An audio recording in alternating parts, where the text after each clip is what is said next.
Ah, faly miaraba antsika isa tokantrano am'ty maraina ity ny eto anivon'ny MBS sy radio Mata ary de miala tsiny betsaka tompoko, tena miala tsiny indrindra satria tara minitra maromaro mihitsy ny fandarantsika tam'ty talata maraina ny fahafito ambin'ny folo ny volana May 2024 ity satria mbola betsaka ny adidy aman'andraikitra zay nokarakaraina de anaovana ny fialan-tsiny antsika. Eo aloha ny embouteillage tamin'ny fahatarana zany fa mba tiana ho fantatsika ihany moa zany fa de manao gym BPC ny zanaky ny tena de lavitra be ihany mihitsy misy ny toerana zay iatrehana zany gym BPC zany any Sahafalazaina ho an'ny distrikana Avaradrano satria raha ny fantatra de hoe misy fanamboarana ny kianja ery Ambomahitsy ery amin'ny Père Pedro ho an'ny Akamasoa de ho an'ny Sisikona Avaradrano zany de any Sahafalazaina de mbola manao fikenikenonana kely samihafa satria zava-dehibe ny kolonga miatrika fanadinana de comprendre angamba antsika rehetra tonga eto koa manao fanomanana tsy mora de ialana tsiny tena miala fondro miala salofito ozy ny amiral dideraseraka izay de anaovana ny kokoa arabaina antsika isa tokantrano rehetra zay misy atsika am'izao fotoana izao mandray ny fandarana mahafinaritra satria marobe ireo feedback zay voarainay avy amintsika zany na eto atoerana na any ampitan-dranomasina dia fisaorana zany satria tena zava-dehibe no fahafahanareo mandefa ireny vaovao reny makaty aminay mba ahafahana zany manao fanadidina mitrandraka ary mizara azy atsika menakavy zany rehetrarehetra izany dia ao anatin'ny fitiavana daholo sy ny tolona iombonana ka dia hanaovana ny fisaorana isan'andro am'teny an'izay foana satria manomboka voarahintsika moa hoe inona le tena fomba hitondrantsika nyty fandarina miara-manonja ity sy mba endrika hanaovantsika azy etsitsika zany handraisana anjara ary hitondrana ny anjara brika ao anatin'izao tolona masina tolona iombonana ary tolona lehibe ho an'ny firenena izao de makasitraka antsika rehetra mihitsy satria tsapatsika le izy ary voarahintsika hoe ohatrohatran'izay ny miara-manonja MBS ny radio Mata araka ny fomba hitondran'zareo azy eto moa zany manao tantsorika eto daholo ampanetana ny mpanao gazety ny solombavam-baoaka ary ireo vahiny zany ka ny androany moa zany araky ny efa fantatsika rehefa talata dia ny député Rambo Salama Emilien na ny colonel Rambo no miara-dalana amintsika rehefa talata tahaka izao fa maro ny vaovao ihany koa izay efa nitrandrahanay hoentiny eto amintsika eto aloha zany fa ny vaovao zay mafampana hoenotsika eo ihany ny fivoarany atraizandray zay satria raha ny zava-misy faha 9 omaly volana May de niditra fahafito ambin'ny folo volana May androany raha ny vaovao fantatra aloha zany mbola tsy mandraika rama ny PAT ery amin'ny anjerimanontolo eny Akatso eny de voamaika nanidy ny trano izy ireo ny toerana tsy ahafahana mifamezivezy eny Ambohitsaina eny zany eny Akatso eny mampalahelo le izy satria raha ny fahafantarantsika azy dia ny faha 20 ny volana avrily eo foana no tokony andraika rama reo mpandraraha eny anivon'ny université ary eo foana moa zany ny mpiasam-panjakana ny fandrindrana manko amin'ny fizarakarama tsara ho fantatsika zany eo amin'ny faha 20 ny volana eo hatrany ny fisotrondronono zany no mandeha voalohany de rehefa avy eo zany mandeha na mety aloha kelin'izay mandeha ireo mpiasam-panjakana zany fa ho an'ny PAT dia efa andray fahafito ambin'ny folo andrany efa fahafito ambin'ny folo omaly moa zany mbola tsisy karama zany hoe raha raisitsika zany ny volana aprily aty amin'ny volana May efa firy andro zany efa 17 andro ve zany sa 19 andro zany zay zany le volan-draiky zany hoe efa anitsaka zany ny tokony fandraisana karama volana May nefa dia mbola manono fitokonana ireo mpandraraha ny anivon'ny université mampalahelo satria olona mampiana-janaka izy ireo raha izay faharoa dia miasa isan'andro ary mandany frais ihany koa manohy an'izany asa zany fahatelo dia olona mihinan-kanina maraina atoandro hariva ary mampiana-janaka kanefa de zao ny zavatra mitranga PAT zay resantsika zay eny amin'ny anjerimanontolo fa betsaka ny azo resahana am'izao tena hoe tena krizy ara-tsosialy tena hoe fahavoaza amin'ny firenena zao satria dia vao tamin'ny herinandro teo tsika nahitany hoe station de pesage tery Ambohimalaza ihany koa dia nitaky ny karamany efa-bolana nefa amina miliara ny vola mihodina eo am'ireo fandanjana am'ireo fiara vaventy zay mandalo ny lalam-pirenena faharoa efa nisy fotoana ihany koa ny tany Ambatolampy nanao fitokonana ny tany Atsimonosy ny tany amin'ny RN2 iny zany efa ny mivoaboaka ny Toamasina any koa nanao an'izany fitokonana zany tena ohatran'ny hoe généraliser le fitokonana ny olona tsy fahazoana karama ara-potoana ara-dalàna zany de fantatsika avy hatrany fa bloqué zany le fanjakana fa en parallèle an'izany rehetrarehetra zany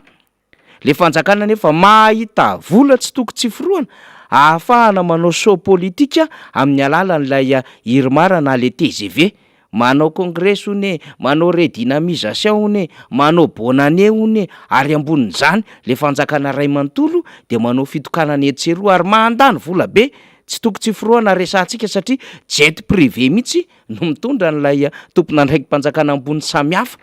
ary 4x4 mitomandavana sy mandeha fiaramanidina reo délégation miala avy aty an-drenivohitra mamonjy an'ireny toeran'ireny ary de famonoana omby tsy hifankahitana ankoatry ny hoe fitaomana olona amin'ny fiarakodia sprinter amin'ny alalan'ny inona ny camion sy ny sisa de ny fandoavana ny frais ary fampiatranona an'ireo olona zay analika an'ireny fihetsiketsehana rehetrarehetra ataon'ny fitondram-panjakana sy ny mpanohana azy sy ny mpiaradisy ny antokony ireny ankoatra ny fandaniam-bola amin'ny artista zany rehetrarehetra zany etsakilan'izay nefa efa nresantsika teo de misy malagasy manao asa ara-dalàna kanefa tsy mandray karama de mampalahelo any lay toe-javatra ohatran'izany hoe tena traitement samihafa mihitsy zany ary zavatra tsy fahita atao anatin'ny 10 taona mihitsy no hita eto Madagasikara samy nahatsiaro ny Repoblika mifandimitsika fa tsy mbola naheno an Dadabe Tsiranana na président Ratsiraka na président Zafy Albert na président Marc Ravalomanana na président Rajonary Mapianina aza ka tena hoe niazakazaka mihitsiny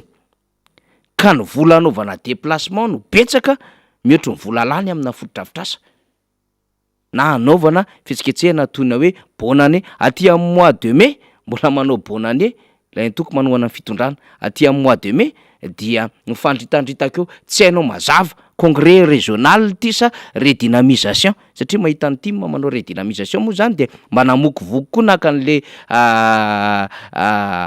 endriky le fiaonana hoe redynamisation ifantondrantsika fanazavana zany fa le principe an'le redynamisation mihitsy tsy hain'le fitondram-panjakana zany tsy hain'le mpanohana an'le fitondram-panjakana marimarina kokoa fa entony fotsiny le izy mba ho ataony zany objet amoronana famoren'olona zany resantsika eo zay rehefa misy fotoana satria mbola hanao fandalina maromaro tsika fa araka ny teneniko teo betsaka ny zavatra tiana ambary fa vaovao an'ny Frantsa koa moa tsika mezaka foana mizara ny vaovao iraisam-pirenena dia Elisabeth Borne zany no prime ministre frantsay nanomboka tamin'ny omaly nitendreny Emmanuel Macron satria rava ny gouvernement tany Jean Castex zany ny fifidianana filoham-pirenena fantatsika tsara tamin'ny volana aprily teo dia name fitokisana ny Emmanuel Macron zany vahoaka frantsay de taorianan'izay dia niditra tamin'ny fanomanana amin'ny fanjakana vaovao deuxième mandat ny Macron zany zareo frantsay ka ny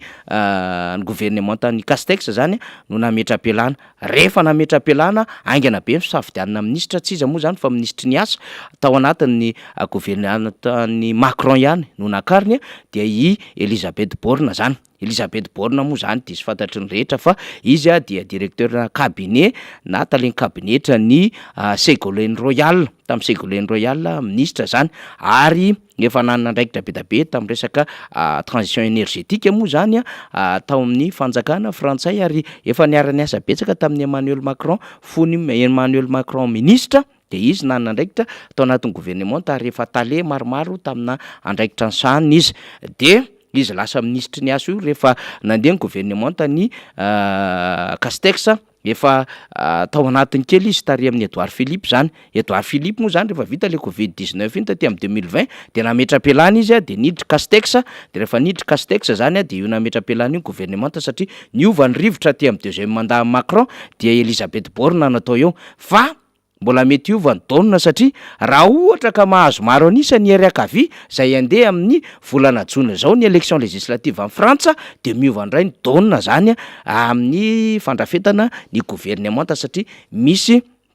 endriny lehibe amin'ny endriky maro anisa zany rehetrarehetra zany ny olona efa manana fomba fanaovana politika avoleta tena matianina zany ohatran'ny ny ataon'ny ry Jean-Luc Mélenchon sy ry Marine Le Pen sy ry Valérie Pécresse ny sisa zany zay resy tao anatin'ny fifidianana sy ry Jadot zany ao anatin'ny antoko maitso de efa mitambatambatra any ambadimbadika any misy lafahafa any ambadika any tsara ho fantatsika izany vaovao zany mba tsy hatoingatsika hoe tena ho borné na Elisabeth Borne ary izy fa ho lasa hoe hifantoka be amin'ny eto tanàna fa mila mahita ihany tsika amin'ny zava-misy satria vao tamin'ny omaly ohatra tsika sy tamin'ny herin'ny resaka vondrony Europeana manara-maso ny zava-misy dikan'izay de tsy azo ataontsika ambany zavatra mihitsy ny zava-misy eo amin'ny sehatra iraisam-pirenena filoha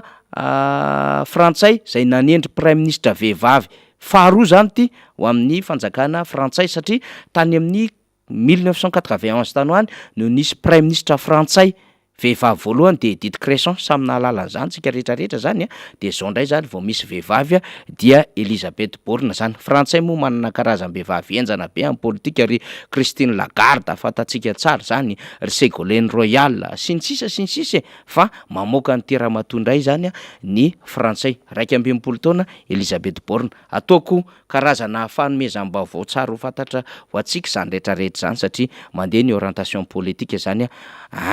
ka efa nambarako teo efa eto akaiketo ny député colonel Rambo zay fantatsika fa masikasika fitenenana mihitsy rehefa amresaka ny zava-misy ary isika teto moa de tena mifandrimbona mihitsy hoe concertation ataovy mihitsy ny cadre juridique électoral apetrao mazava tsara ny endriky ny refonte fa dinihana mazava tsara zany ao anatin'le resaka concertation amboary ny resaka liberté d'expression liberté de presse jerevo tsara misy ty resaka financement ny candidat miatrika fifidianana ty sy ny sisa fa efa manongotra mody vetiny le rano natsakaina satria de tena lay natontsika mihitsy ny natsatsiky ny vondrony Europeana de isaorany reto solombavam-boaka reto satria tena tsy nitsity fitenenana na de miverimberina teto ary zany langazo zany dia voaray any sehatra iraisam-pirenena tsara mihitsy de nivadika ho recommandation lay zavatra etatsika teto fa any ambadika any efa misy manondrana sahady efa mitady hiala lalana ozy ny fitenena avy any analanjyrofo zany rehefa miala lalana zany de fantatr'olona ny dikan'izany niala lalana edy izy de hainy olona ny dikan'izay miala lalana zay zany fa ho resahana rehefa aveo miaraka amin'ny député Rambo fa eto alohatsika zany manano kokoa manano mbola tsara député Rambo. Miarabanao faniry dia miaraba koa ny namana Rina zay minao fa manaraka an'izao fandarana zao miarabanareo teknisianina rehetra zay mampita ny sary amin'ny alalan'ny onjam-peo sy ny télévision amin'ny MBS ary koa amin'ny radio Mada dia miarabanareo any ivelany any zay atao hoe miondana ty miara-manonjy ity ary tsy adino indrindrindrindra tsika eto Tandrazana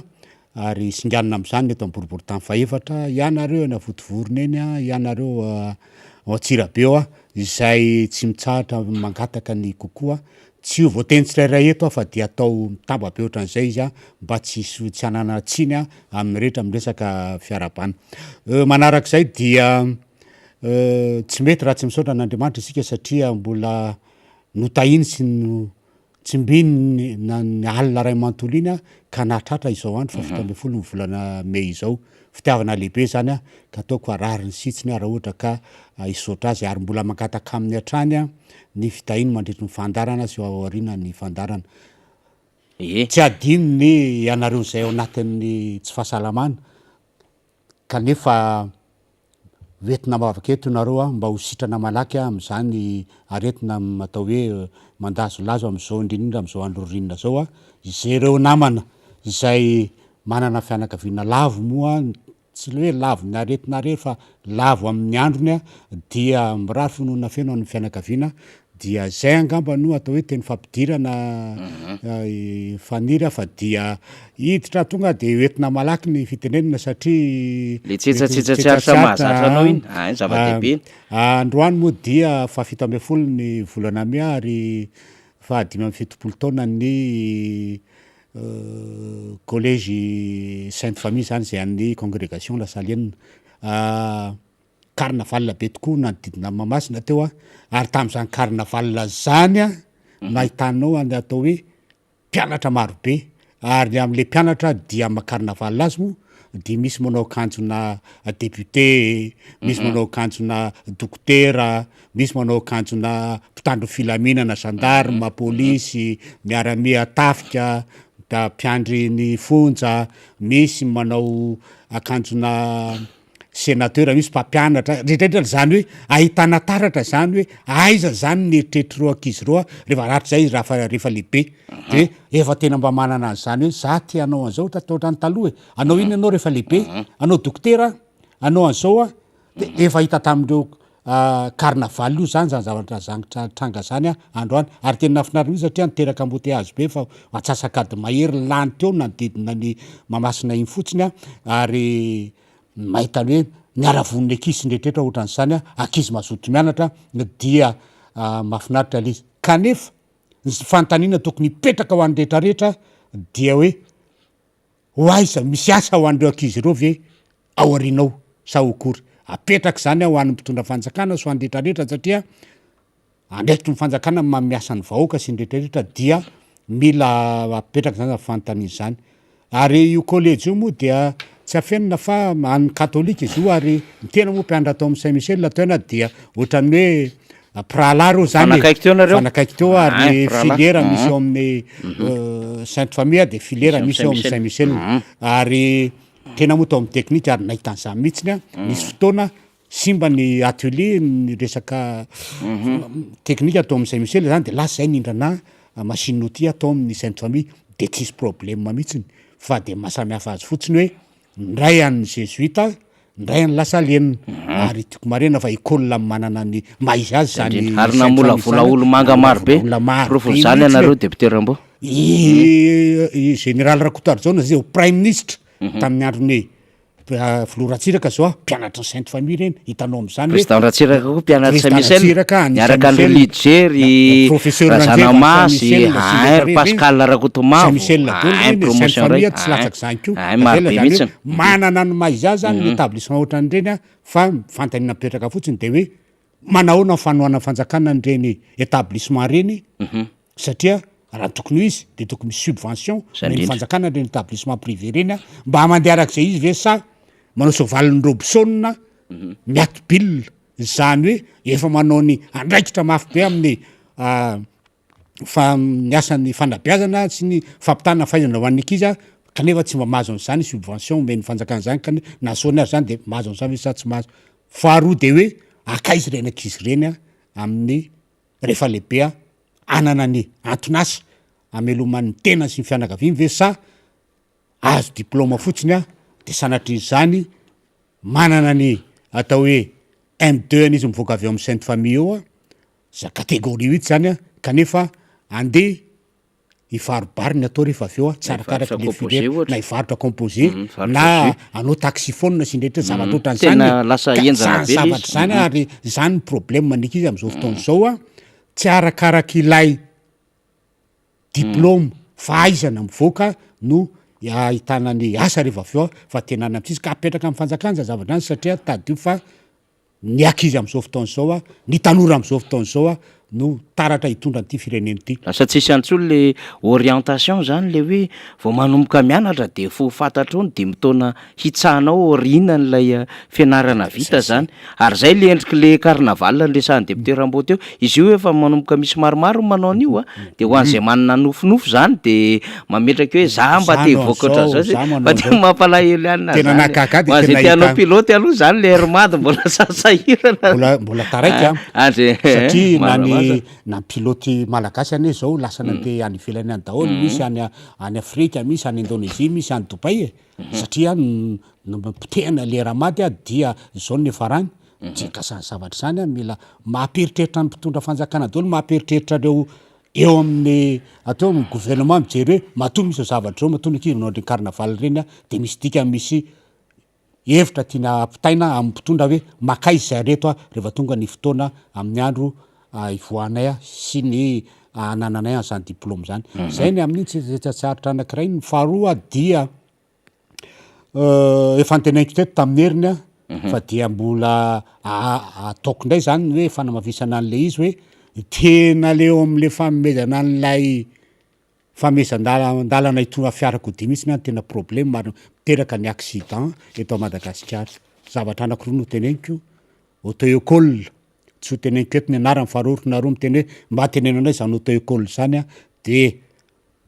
alefa teo amin'ny MBS hoe iza le auto-école de te apetrako ato hoe auto-école ohatra zao fa ohatra mampalahelo ihany omaly andron'ny examen de auto-école anankiray a candidat anankiray navelako mihitsy ny andeha tao Tsimbazaza mialo amin'ny centre fanaovana examen de tonga ery amin'ny ary amin'ny bus eo maroa même pas 150 mètres de para première de tonga de première de mivoaka de vita de nalefa tsikitsiky le akizy faly de za hoe navo zany verina fandronony anankiray a de mbola ohatran'izay any le auto-école de auto-école anankiray de olo anankiray za hoe tena zao zany tena mahatonga an'le problème an'le loza satria akizy tsy mahay kory ny atao hoe changement de vitesse na démarrage en côte na créneau a de omena permis tompona andraikitra am'izany moa midihana ao ministèran'ny travaux publics zay atao hoe miandraikitra direct andreo atao hoe ingénieur eo satria eo amin'ny direction régionale ny travaux publics io Analamanga ao a nanaovana an'io examen io a ary ny ministèran'ny miatitany no mame an'izany famezan-dalana zany ka tompona andraikitra ianareo am'izany zavatra zany a ary tena mba jereo akaiky io zavatra io a fa resaka mandeha ho azy fotsiny tena mampalahelo hoe ny zavatra faharoa momba an'izay a de zao nandeha tany Mandraka tamin'ny faran'ny herinandro teo fa amin'ny fidina Mandraka iny de miteny aminao a faniry fa camion semi-remorque mitondra an'ireny conteneur 40 pieds reny en plein tournant mandeha mafy be nisy tôbila nanaraka ato fa tena nijanona mihitsy nina ny atony tsy moramora ny vitesse-n'le camion midina am'izany a fa raha hoe camion mety pidina na mandesaka any miaraka amin'ny conteneur 40 pieds en plein tournant tena zavatra io zany satria raha malala iny zavatra iny lalana iny fa bibilava iny a nefa zany vita ataon'le camion ka eto a zany de misarika ny tompona andraikitra am'izany zavatra zany fa voalohany indrindra miteraka ny accident famezana an'io a permis io faharoa manarak'izay a dia tsy fisin'ny contrôle eny an-dalana eny efa samy mba mijery télé daholo etsika mety mahita ny fandaran'olona ny velany any inona moa ny olona nareo mpitandro filaminana be de be reo indrindrindrindra ny gendarme na polisy tompona andraikitra amin'ny resaka amin'ny famovozana apetraka amin'ireny toeran'ireny ambanao ny régulation ny circulation fa anery zalady aty amin'ny tanàna aty amin'ny tanàna Ambatolaona ambony aty sary amin'ny tanàna Marzevo any ambany any misy fa amin'le miolakolana efa 11 kilomètre iny a tsy misy tamingana mpitandro ny filaminana ray aza kanefa amin'iny ny tena misy mitranga ny loza lalana ratsy raha teo ny camion manao ny ataony misy tsy mifanaja mihitsy ny eny an-dalana iny a tonga ny accident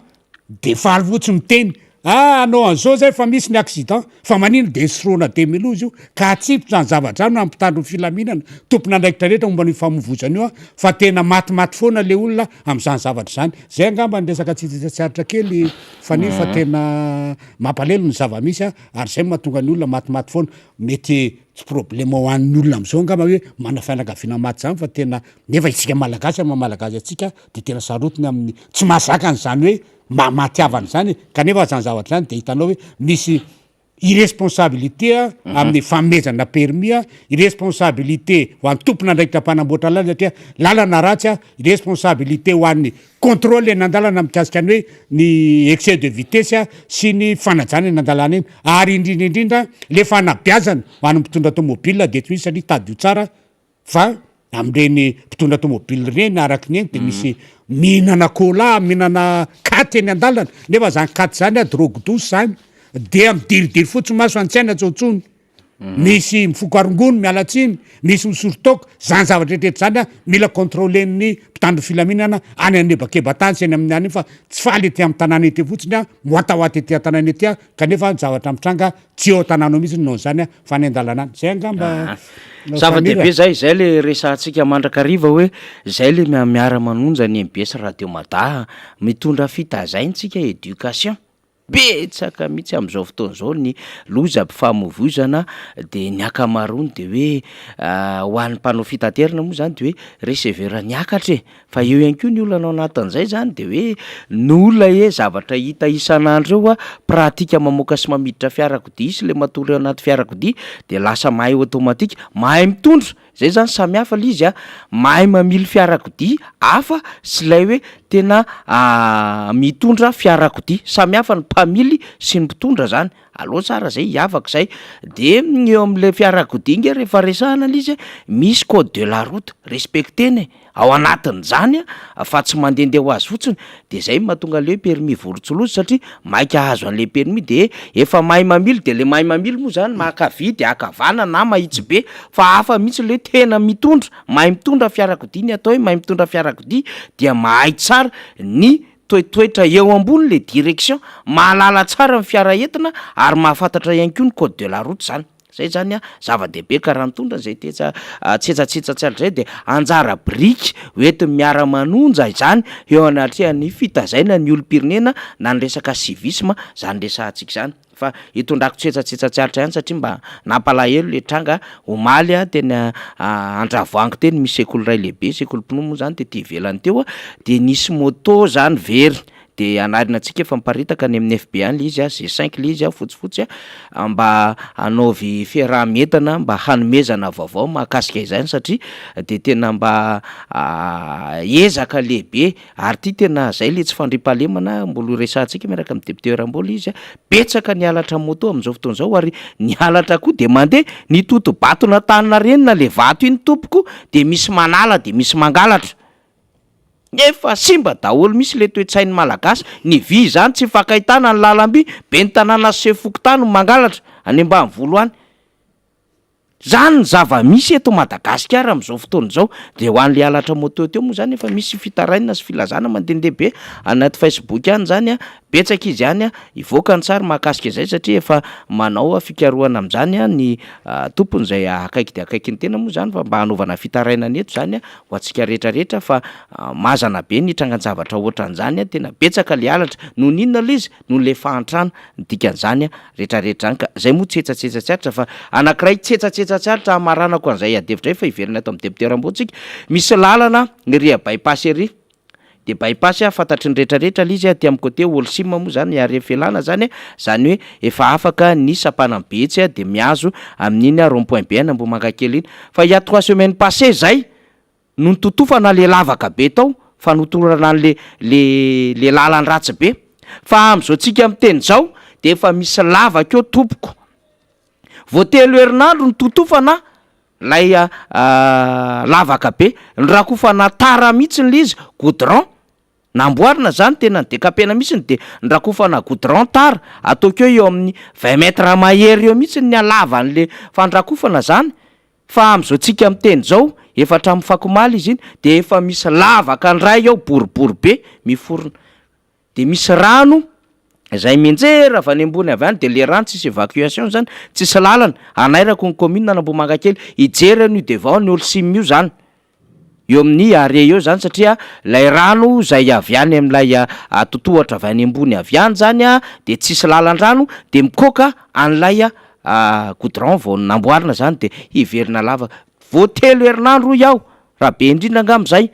de efa io efa mamorona lavaka ndray am'izao fotoana zao de lavaka lehibebe ohatran'io eo amin'ny diamètre tsy fantako na ny 40 any izy io ndray no miforona lavaka be de ho simba ndray le lalana rehefa aveo zay nampitohana fiarakodia maro zany rehetrarehetra any tsetsatsetsatsyaritra nefa manandanja ny zavatra hoentina amintsika eto mba ahafahany rehetrarehetra mahafantatra satria raha tsy manaitra manko tsika tsy mahita zany tompon'andraikitra de etotsika zany de mipase an'izay message zay ho an'izay tompon'andraikitra tandrify deputeram-bo fa zay kely zay angamba ty mila efa antenentsika teto zay fanira hoe ny tena tsy fahan'ity fanjakany ty mitony tatana mihitsiny dia tsy misy ny contrôle le suivi ny zavatra atao faly fotsiny hoe vita io de milamina zany a fa tsy menomenina tsony ny olona fa tsy vita amin'io zany mila jerenany hoe manahoana am'izay raha ny contrôle sy fanaraha-maso akaiky an'io zavatra atao io e fa zay ny olana am'ty ve tsy fahan'ity fanjakany ty mitatana mihitsiny faly mahita zavatra kely anao fa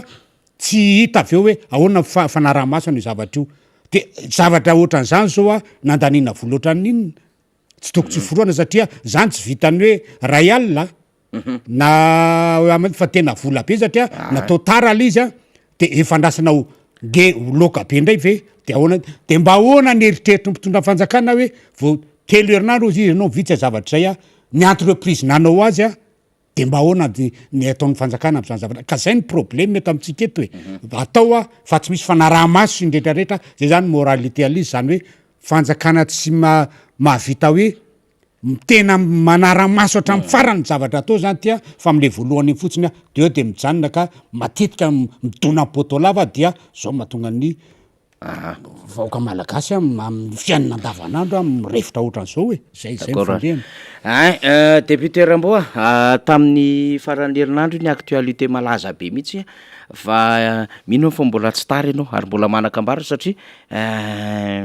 tratran'ny samby variana le fitondram-panjakana mbola niesona tany soavinandrina tany président Ravalomanana efa tonga tany Antsirabe de tany Bity tany omaly feno mpitandro filaminana tany Tasy tany tany Mialinarivo soavinandrina tany fa tsy haindrareo fa président raha ohatra ka tsy mena lalana tany tiako Madagasikara de président efa tonga tany Bity niaraka ny riavako aby sy le député José de mba tiako mba ho fantatra ny fomba fijeriny député Rambo ny zavatra nitranga tamin'ny zava-misy tany soavinandrina tsy fanomezana lalana ny antoko tiako Madagasikara hanao redynamisation amory ireo mpikatrika ao aminy ary tetsakilana nefa dia nisy fanomezan-dalana malalaka hanao hetsika politika ho an'ireo ben'ny tanàna zay amin'ny akabeny mazava ho azy miaraka amin'ny reo mpiaradia ny fitondrana zany sy ireo ratsan'ireo antoko ao anatin'ny fitondrana député Rambo eto zany dia miaraba manokana mihitsy ny any honorable José sy honorable avako aby zay navitany reny hetsika goavana niaraka tamin'ny filomarika Ravalomanana tany Ibity reny ary ireny mihitsy zany tena atao hoe tokony zavatra aseho an'ny solomavam-boaka tompona ndraiky any am'ireny toerandreny raha asaina manao zavatra tsy iandry hoe aiza ny fahazahoan-dalana na hoe aiza ny fahalalana manao an'ity fa rehefa tapa-kevitra ka hanao zavatra de lasa zao ohatran'ny zavatra nitranga tao Ibity niaraka tamin'ny solomavim-boaka José sy avako aby iny tsy misy ny autorisation fa tonga de atao hoe décidé zavatra ponctuel loatrandreny virina ny olona ary zakany olona fa tsy nitondra orchestre tsy nitondra artiste hoe iantsolona fa sonao fotsiny natsona dia tonga ny asa daholo ny atao hoe ny any fotondretrarehetrany hoe tonga avy ianareo fa misy vaovao tenenina aminareo sy ndrehetrrehetra miaraka filomarika Ravalomanana iny fa tonga ny olona zany zavatra zany tokony atao zany fa tsy anao hoe tsy azo autorisation ohatran'ny zavatra nitranga dia tany Soavinandrina dia ile ilavilefina avy eo fa anao ohatran'ny hoe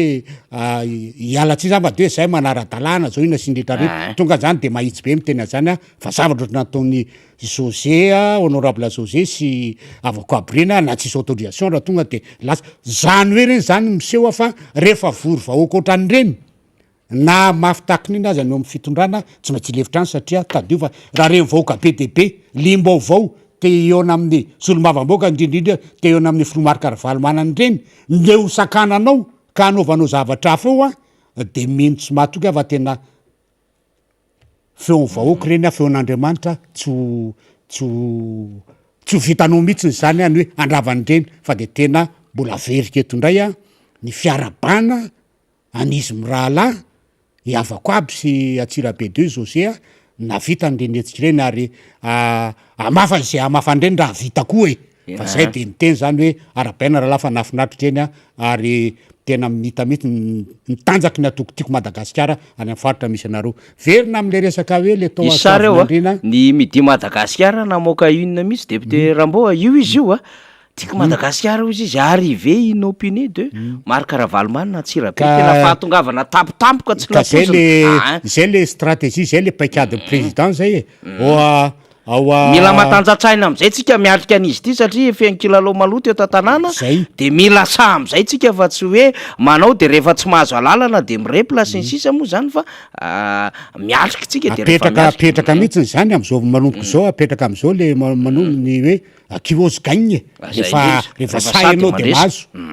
zay ny ady eo rehefa sainao zany hoe préparation de melo zany mba aozanao hoe azahoanao an'le izy de mila fanomanana an'le olona be de be hiaraka aminao fa tsy atao atandrametaka fotsiny le fa mila efa manana demelo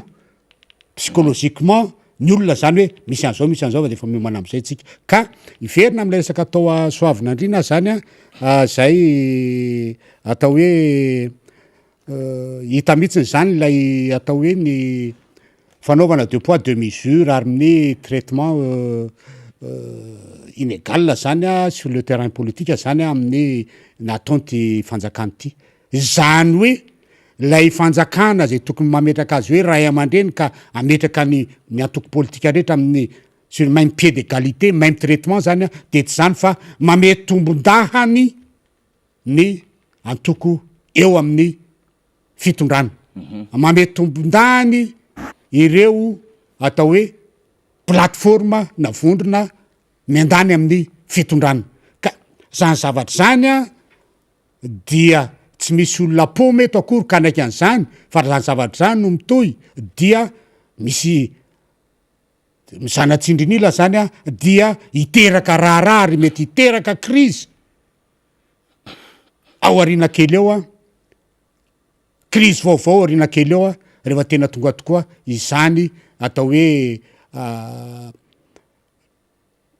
pré-campagne na campagne électorale na aorina fividianana zany satria inona ny antony am'izao fotoan'izao hoe de hita mazava be mihitsiny fa efa de tena propagandy latsaka kely mihitsiny nataony ny mpitondra am'izao fotoan'izao tsy maty propagandy azy dia ny tsy fitenenina fotsiny hoe fidio ranona fa nefa tena zany ny zavatra amseho ataon'ny fitondrana am'izao fotoan'izao de omena lalana zany hoe rehefa ny lorandy zany mandeha any amin'ny kianjany de mahazo lalana tsy tena afa-tsy hoe inona ny zavatra nitranga tamin'ny fananerinandro tao ambositra tsy momotsy ny atao hoe mifaharitry amoro maniry rehetrehtra nytao niaraka tamin'ny filohan'ny antenimera-pirenena ny rapporteur ny antenimera-ndoolona ireo gouverneur ny amoromani ireo député sy any rehetrarehetrao nahazo lalana mena lalana somatsara anao an'za zavatra zany de maninona nytao soavinandrina tsy mena lalana petraka amin'ny fanontaniana zany fa maninona tsy mena lalana atao soavinandrina de maninona mena lalana ny tany Ambatondrazaka zany hoe ilay mpitondra fanjakana am'izao fotoan'izao zany rehefa tena jerena de dia tsy manatanteraka ilay voalazan'ny 2017 ao amin'ny lalam-panorenana zay zany hoe ny gouvernement zay taringa prime ministre zany ny tokony ho garant lay neutralité fa rehefa mamea lalana ny any soavina any ambositra izy na ame lalana tany Ambatondrazaka izy de tokony ame lalana ihany koa ny tao soavinandrina fa problème andreo de zao tonga de mahitsy be fa atahorana ny tanjaky ny atokotiako Madagasikara satria ny atokotiako Madagasikara tsy ilaina artista tsy ilaina famononomby tsy ilaina carnaval fa antoko efa manana ntanjany fanetanana any amin'ny fotony de tovoro marobe ka zay zavatra zay a no tsy zakany eo amin'ny fitondrana am'izao fotoana zao mbola tsy propagandy a fa resaka fitsidiana zay tafiditra anatin'ny fameloma maso ny antoko dia efa zay ny zavatra mitranga ka eto a zany de miteny hoe hoan'ny eo amin'ny isika ato amin'ny antokotiako Madagasikara zany aoka isika tsy ravoravo tanana ka raha sendran'ireny zavatra reny a dia hitsoaka fa zany ara vo maika tokony ampahery ame farisiana ao atsika am'ty tolona goavana ataotsika ty de tinona fa ny fiadiana am'ty tena fahantrana mankitsokitsoko tya dia ny fametrahana ny filomarika Ravalomanana indray a hitondra ny tany sy mifanjakana zay atsony eto dada de miantso anao ane zahay ary miandry anao amin'ny 2023 fa de tena tsy laza tsony ty fireneny ty fa raha izao no mitoy telo taona aza efa taona aza zao no mitranga ka mbola ho ampina indray sanatr'izany de inona ny azo mivoaka malagasy hoan'ny tena lehibe ohatran'izao a efa vitavita ihany fa ho an'le taranaka faramandimby zay atao hoe 700 ponina eto Madagasikara satria ponina eto Madagasikara dia ponina tena mbola tanora de tanora ho aizy reo a raha zao fitondrany zao no mitoy ny asa tsy misy ny fitanga amin'ny fiainana mafy de mafy ny lay karamakely mba iedina am'izany zara fa misy ny fahasalamana tsy zarizary ny trano honenana tsy zarizary ny fiompiana fivelomana any ambanivohitra tsy zarizary ny fahatoriana tena tsy zarizary satria any an-tsamy matory tsy mipetraka tanàna tsy misy tsy zarizary daholo ny eto e ary efa nyteneniko teto ary mbola teneniko eto ihany raha mafizitry foana fa nahatramin'ireo olona maka ny zordira mitsipona zordira ka manavaka ny plastika sy ny kapoka sy ny tavoangina misy fanafody reny plastika ataon'ireny hoe karazana vilia reny zay avana zay amidy de efa mimenomenona azy am'izao fotoana zao satria tadio tsara fa io fakoko zany ho an'ireny olo reny izordira io zay tsy ilaitsika any a de efa misy tompony io a ary reny no amidin'ny olona ka ary zareo am'izao fotoana zao na taloha na azo atao amin'ny hoe 3 efa zava-dehibe aminy zany satria efa mahazo vary ray kapoka sy tapany de efa mba mahazo kely kafe de mba mahazo kely anana eo a de efa mba ampy zay fa am'izao fotoana zao tsy mahazo an'izany tsony e raha misy de misy a arivo sy sazony zareo a am'izany zavatra zany tiako tenenina de hoe efa tena mihinan'ny mangidy mihinany zavatra tsy fihina mihitsy le malagasy am'izao fotoana zao zany hoe tiako lazaina dia efa tena ao anatin'lay atao hoe fahantrana tena lalina de lalina zany zavatra zany zany tokony aperitreritra nretrarehetra mihitsiny hoe zany ny fiainan'ra malagasy zavatra mitranga nefa de zao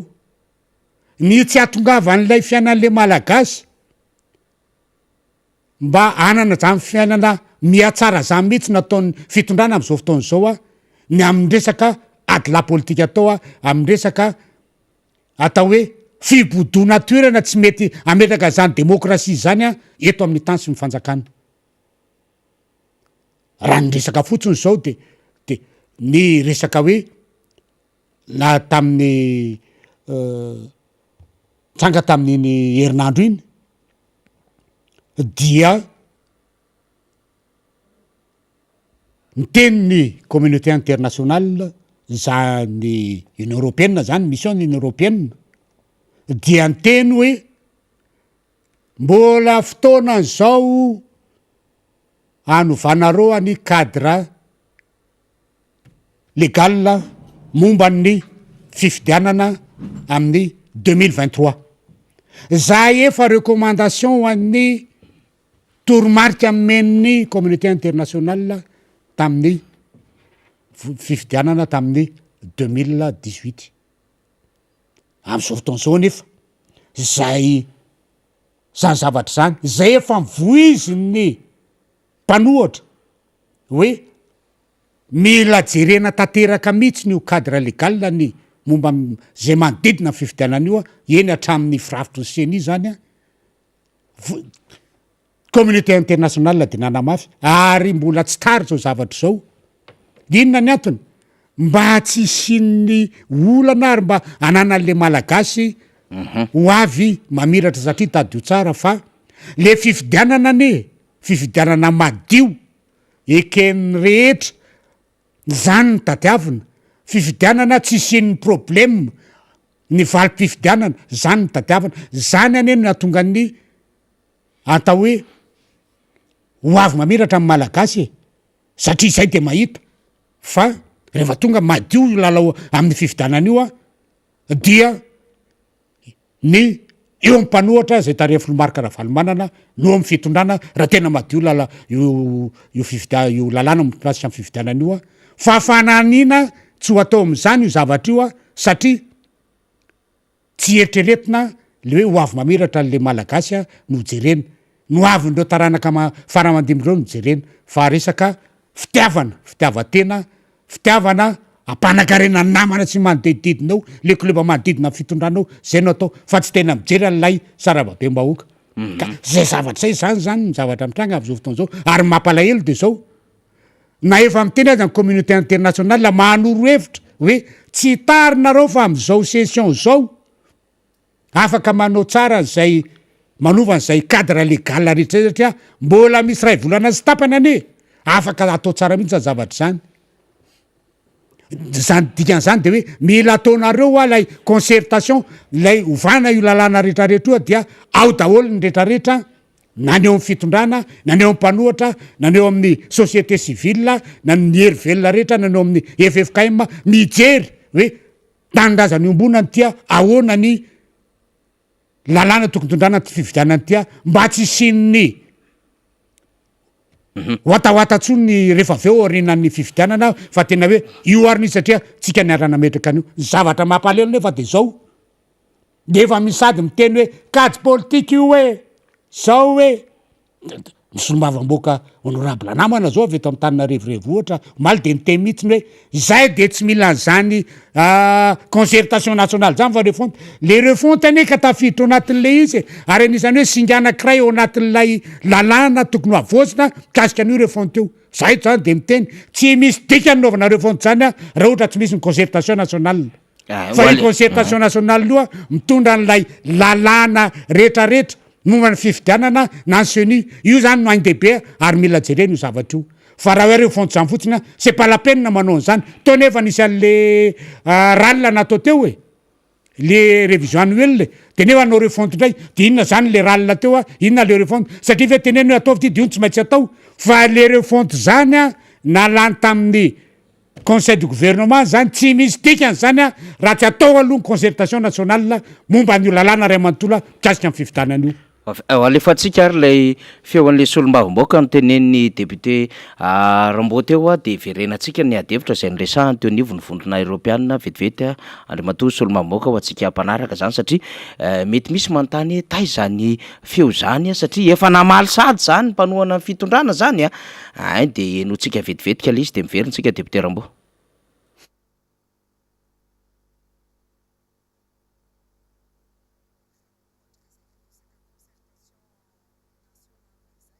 raha ohatra ka vita ve ao anatin'izay fotoana heritaona sy tapany izay inona moa maharatsy azy fa ihany koa raha ohatra ny anay nitanay tena important dia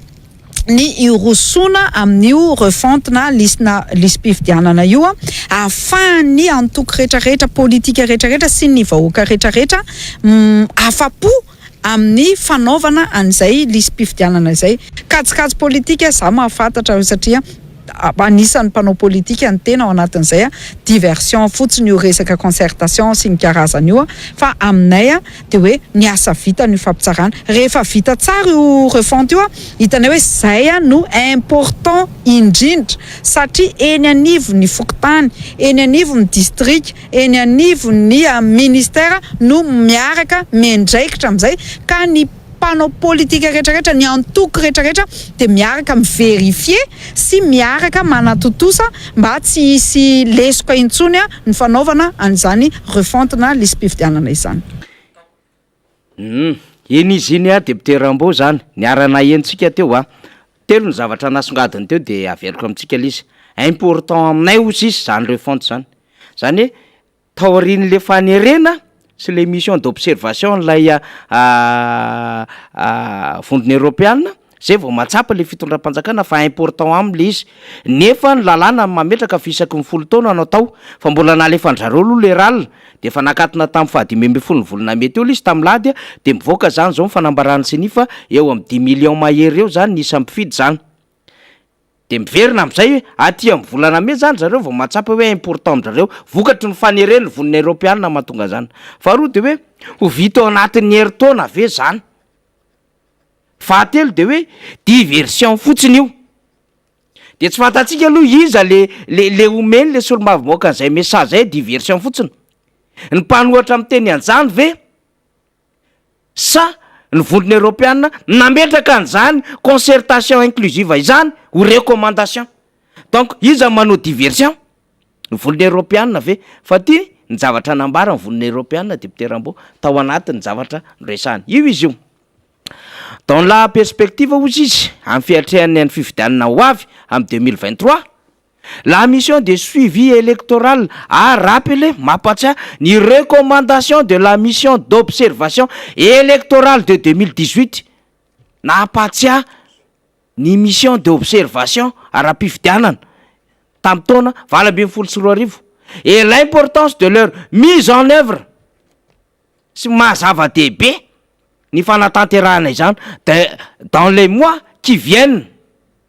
pour la consolidation du cadre juridique électoral, le succès de la refonte du fichier électoral et la consolidation du processus démocratique. Mazava be mihitsy ny cadre juridique électoral, le succès de la refonte du fichier électoral sy ny consolidation du processus démocratique. Zany hoe sady miresaka izy ny 2018 no miresaka izy ny perspective ny élection 2023 de ny associeny eo reo antonjavatra telo rebe reo rehefa miresaka cadre juridique électoral nge voabatan'izany daholo ny CENI lalam-pifidianana ny ACC ny vola ampiasaina ny fichier ampiasaina de ty refonte ty tena nome fiavana manokana satria ny texte no miresaka an'ity isaky ny 10 taona satria ny lolalola teo ny odikodina teo tsy hanao an'izany le fitondram-panjakana hatrany amin'ny fampiasan'olona amin'ny parti politique ny consolidation processus démocratique dia any ny liberté de presse ny liberté d'expression sy ny sisa de miteo le izy faly andrasa aloha vetivety hoe zao eo ihany mijanona eo tsika fa ty koa ane namana faniry ilaina koa mamaky teny frantsay fa tsy rehefa hoe mahay mirole era sy ndretrarehetra rehefa anao badabada lelakely na lana vavy de hoe tena mahay teny frantsay fa jereo fotsiny zavatra io pour la consolidation du cadre juridique électoral de nasi virgule le succès de la refonte zany hoe les consolidations le cadre juridique électoral zay nyteny aminao rehetrarehetra teo zany no mame un succès an'le refonte voilà fa tsy tonga de virgule de na la refonte fa misy succès zay ilana koa ne mamaky an'ty teny frantsay ty fa tsy hoe araky ny teny efa mahay mirolera de efa aleny fa ilaina mahay mila vakiny ty ilaina mahay mamaky an'io ka io zavatra io de efa mazava be ny refonte zany a mahatsara ny refonte zany a de ny consolidation anty cadre juridique électoral zay recommandation men'ny mission any union européenne teto tamin'ny zavatra nitranga tamin'ny valim-pifidianana tamin'ny 2018 zay indrindra zany hoe fahitako an'izy zany a de zao efa nao mpitolo sady zany reto fa hoe zay tsy avitany cadre ny consolidation cadre juridique électoral zany fa de any amin'ny refonte any zany a tonga de mamay azy kanefa le refonte keo mbolo problème am'le refonte a de zao le président fokotany rehetrarehetra any zay nitenena any fotony tsy misy voafidy na ray azy fa olona efa tendrena dafolo ary le olona nytendrena zay a de olona efa manao la voix de son maître fotsiny zay tenin'ny ngamera zay tenin'ny chef district no tanterahany eo fa raha mba miteniny olona hoe miavanay tsy ao misy diso ty elo zany raha azondamosina tsy misy an'zany any zany de fa tsisy ko any zany kanefa zany zavatra zany a tokony ho tafitro anatin'ny ty consolidation ty daholo a ny fametrahana zany ty any ny fotony de ohatran'izay ko ny resaka ny agent CLRE ao aminatin'io zavatra io tsy misy anatoko politika afaka mijery an'zany mikirakira an'zany a any amin'ny fokotany eny amina eny tsy misy an'zany efa impiry-tenenina teto zany ny fa ny listeny listeny mpifidy zay alefan'ny seni de ideny lehibe amin'ny fokotany any antranony ary efa tabatabany ere masom-bahokeria zay vao miresaka amin'ny olona hoe aza mbalaina baraka aty fa tongavany antranonao mijery an'ity zany ve no atao de dikan'zany zany a lainga daholo ny teneniny tao fa vava mpanao politika tsy maintsy miteny an'zany hoe mety aminay important satria zao le olona mpikirakira lizy rehetra manomboka mialany amin'ny fokotany de eo amin'ny district de any amin'ny senia andry zareo daholo zay ka zay io zavatra io ka eto efa miteny hoe ilaina ilay consolidation du cadre juridique électoral zay atao hoe ao daholo ny lalàna momba ny fifidianana araky ny teninao tao momba ny liste électorale momba ny eo amin'ny vola ampiasaina sy ny retrarehetra fa rehefa zay rehefa tsy zay no atao a de tsy anjary ary mbolo pire no tamin'ny 2018 fandehan'ny fifidianana eto satria zao tsy fantatra le araky ny tenina atao hoe lasa 10 millions mpifidy de lasa misy fitombona zany a any amin'ny atao hoe 300 mahery 300 000 mahery any raha hoe ny vaovao a sy ny esorona zany tsy fantatra zany hoe tena mba olona tena aiza marina tena nisy an'zany a eto amin'ny circonscription administrative eto aiza misy an'zany sao de sanatry zany matsy le araky le fantenena teto hoe olona tsy ampitaona no ampidirin'ny président fokotany dia tonga de efa menakaratra de hoe miaraka aminay ianao am'ty menakaratra satria matsy a ny olona am'izao fotoana koa matimaty le manakara-panondro na de mbola tsy matona loatra aza de mazan'iny de fa hoe ao a zany ka zany zavatra zany a mila jerena tsara daholo ary eto a zany de fa miteny fa rehefa tsy ataony concertation nationale tsisy tika naovana zany refonte zany araky dinao refonte zany a de fa tereny lalàna zany tsy maintsy atao anatin'ny folo taona fa tsy hoe important aminay io sy ny retrarehetra dikan'zany hoe important zany a zao izy vao natsapa tsy vonanao noho zany fa nisy mauvaise foi fa misy fanerenanao no zavatra io a zay vo manao izy am'zany zavatra zany mbola toizantsika indray izy député Ramboary ty indray izy ho alefa namana technicien zany la mission de suivi électoral regrette l'absence de mise à jour du cadre légal électoral notamment concernant l'autonomisation de la CENI, les garanties de la liberté d'expression et de la presse et le contrôle du financement de la vie politique. L'ouverture de la session parlementaire le 3 mai 2022 offre une bonne opportunité de déclencher les concertations inclusives et apaisées afin d'atteindre ces objectifs. Une priorité aussi devrait être donnée à l'indépendance financière effective de la CENI. Ka tsy fantako diversion ve zao resahan'ny vondrony européenne zao tsy mila miandry herintaona le izy fa rehefa mijery amin'ny cadre légal électoral notamment izy concernant l'autonomisation ny CENI ohatra ny garantie en liberté d'expression zany nge tsy maintsy voajery daholo zany contrôle en financement vie publique sy ny sisa de ny ouverture en session ty zany ahafahana mandinika zany satria bonne opportunité zany déclenchena les concertations inclusive iapezena afin d'atteindre à ces objectifs député Rambo tena mazava tsara fa tsy fantako hoe namaky teny ve lay mpanohana fitondrana nijery an'ity sa efa misy kajy hafandray any ambadika any ka tsy ilaina andray les recommandations en communauté tsy isika nge no miteny an'ity fa ny communauté no miteny an'ity mazava be mihitsy hoe ny mission de suivi électoral ozy regrette l'absence de mise à jour ny cadre légal io le tenenina teo hoe malahelo zay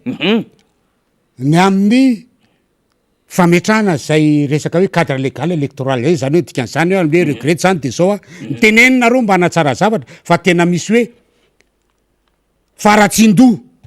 mauvaise foi fananina tsy te hanao an'izy mihitsy zany amin'ny resaka recommandation meny ny Union européenne zany ny communauté internationale zany indrindrindrindra amin'ny abikasika ny UCNI autonomie an'io ny aton'ny mahatonga ny fanjakana metraka an'izay autonomisation any CNI zay ane de mahita araky le fandraisantsika teto fa hoe ny lalàna de fa io de mpitsara efa mpitsara araky le mpanobole mpitsara mangalatra mpitsara tsy mahitsy manino izy tsy mahitsy satria lay vola le fanjakana aviato nomenandreo de tsy mahazo nareo raha votsao zao no résultat amin'ny ny mission zay omeninareo zany hoe le résultat am'le andraikitry omena azy zany de efa dicteny mpitondra am'izao fotoana zao midikan'izany zany de efa mieritreritra sady tsika hoe raha vo tsy miverina am'izao raha vo tsy manatanteraka an'io resaka recommandation meny communauté internationale io de manahy aho ny amin'ny isiny fifidianana madio sy mangarah reto satria aty am'lay concertation izay tokony ataon'ny rehetra miaraka daholo miaraka ampitondra zay tafiditra mikirakira zany lalàna mba fifidianana zany mba isiny tena hoe ao anatin'ny fitoniana marina dia tsy tanterahany mpitondra raha am'izao fotoana zao raha io resaka anteneny sombavamboako io no jerenakaiky zany ka eto a zany hoe tamy voalohany zay voanareo ary efa mitena zany matetika eto voanareo zay tamy voalohany tamy fifidianana filoham-pirenena ary tamin'iny de hoe tsy azo ivalozana io ary farany teo raha de niteny ny filoha Marc-Ravalomanana hoe teo masony ACC ndretrehtra hoe nanaiky satria te ahitan'izany fitenena tamy tany sy ny fanjakana zany ay le izy kay tena resaka bombona fotsiny menareo anay am'reny resaka doublon navoaka ny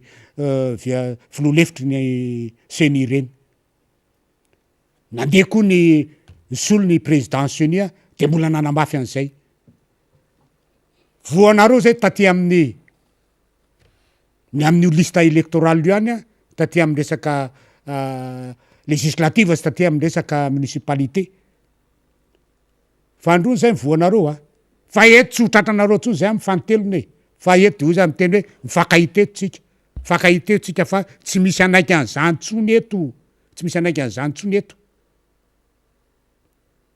fa aloha zavany resaka fa mila atao raha mila hoe tsy tehitreritra an'izany hoe mety ho crise zany orinany fifidianana de mila atao ny concertation nationale mila jerena io cadre juridique mikasika ny fifidianana ray amantolo teneniny communauté internationale io eto zany de mitena communauté internationale reny mivaly tenin'ny solomavambahoaka mpanohana ny fitondrana am'izao fotoana zao ka azakazakareo ianareo zay namainy recommandation sy ianareo mpamatsy vola ny am'ny resaka fifidianana asakasakareo raha ohatra hoe anary volanareo anaty rendrano am fotsiny nareo atsipitsipinareo am fotsiny am'zavanatranga satria zao zany de efa hitataratra fa zay toromarika hoan'ny rehetra hoan'ny malagasy mikasika ny fifidianan'io dia tsy ho tanteraha-mpitondra fa singa anankiray zay atao hoe io anankiray io any tadiavindrareo teo kanefa raha io anankiray io fotsiny dia tsy avitin'inona ary tsy ampiovany fifidianana ny valim-pifidianana matena valim-pifidianana araka demokratika eken'ny rehetra tena anatin'ny fitinina no hitrangeto Zava-dehibe mihitsy nizay a nitondrantsika n'izay fanazavana izay satria everitsika izany fa tsy maintsy hanaovana fanamafisany resaka foana mba tsisy hanao an'le fanodikodonana satria tsy manana an'le volonté politika mihitsy n'le fanjakana hikaroka marina sametraka fitoniana. Raha ohatra ka jerentsika zany député Rambo am'le fihetsiky le fitondram-panjakana ny amin'ny hoe important aminay ao anatin'izay teneny zay. Tsy aminazy anie zava-dehibe ao anatin'izay fa lalàna io e. Ka tsy zay mahafinaritra an'le fitondram-panjakana io zay mety aminy. Satria zay mihitsy ny zany le lecture n'le zavatra ataon'ilay fitondram-panjakana sy mpanohana azy. Zay mety aminy le izy matoa izy miteny important azy le izy. Zany hoe izay zany ny ahafahan'izy ireo mandresy satria efa nametrapetraka an'ireo inona moa zany reo alina politika rehetrarehetra eny anivo ny fokotany sy ny commune sy ny distrika rehetrarehetra eny mba hanao am'izay paipaikady fametrahana reo endrika rehetrarehetra hampandaninan'izy ireo ao anatin'ilay 2023 zany. Ity nefa lalàna no miresaka am'ty. Ary faharoan'izay ny firaisam-pirenena zany amin'ny alalan'ny vonona Europeana de mahita ny mahazava-dehibe an'izany mihoatra amin'ny mahazava-dehibe an'le mpanohana ny fitondrana mba isian'le apaisement ary mba ahafahan'ilay vahoaka ilama am'le 2023 rehefa andresantsika teo. Moramora kokoa ny mandamina firenena mialoha amin'ny fifidianana ka efa sorohana daholo ny zavatra rehetrarehetra zay mety hitranga. Toy izay ao aoriana ny fifidianana ka betsaka amin'ny fahampotehana sy ny fahasimbana. Zavatra efa nitranga teto zany antony mahatonga antsika miteny an'izany adevitra rehetrarehetra zany. Ka tokony mba handray lesona ihany le fitondrana fa tsy manao an'le lalandisona. Saika andenge izy io e. Tsy rarahany zany refonty zany fa nitohizana foana le ralina. Angatana namana teknisiana nandefa an'le fanambarana siny ahitany rehetra hoe ity le izy. De very fotsiny le fotoana zany. Raha ohatra nge zany tena hoe nanomboka taty amin'ny 2023 tonga de nalefa le rally le refonte navoaka ny décret. Efa mba niaintsika zany zao. Fa zao hita ihany le mauvaise foi le fitondram-panjakana. 10 749 934 zany isa mifidy 2021 2022 io izy zao. Zany hoe nitombo 500 000 tanoany de nesorina 200 000 tanoany de nitapa-pisoratana anarana 2,26% tao anatin'ity zany. Fa rehefa mandeha le refonte mbola mety hiova be io satria hanova zavatra misy le refonte miverina tanteraka manao recensement rehefa manao refonte. Ary 50 milliards d'ariary hoy ny seny ny tadiavin'izy ireo. De mipetraka amin'ny fanontaniana araka ny teny député Rambo teo. Io ara le lela vola hita le izy. Fa inona ndray zany ny fomba hanerena ny seny am'izay mety ho fomba hanaovana an'izay. Zay ny antony nahamailo ny vonona Europeana am'le autonomisation ny seny.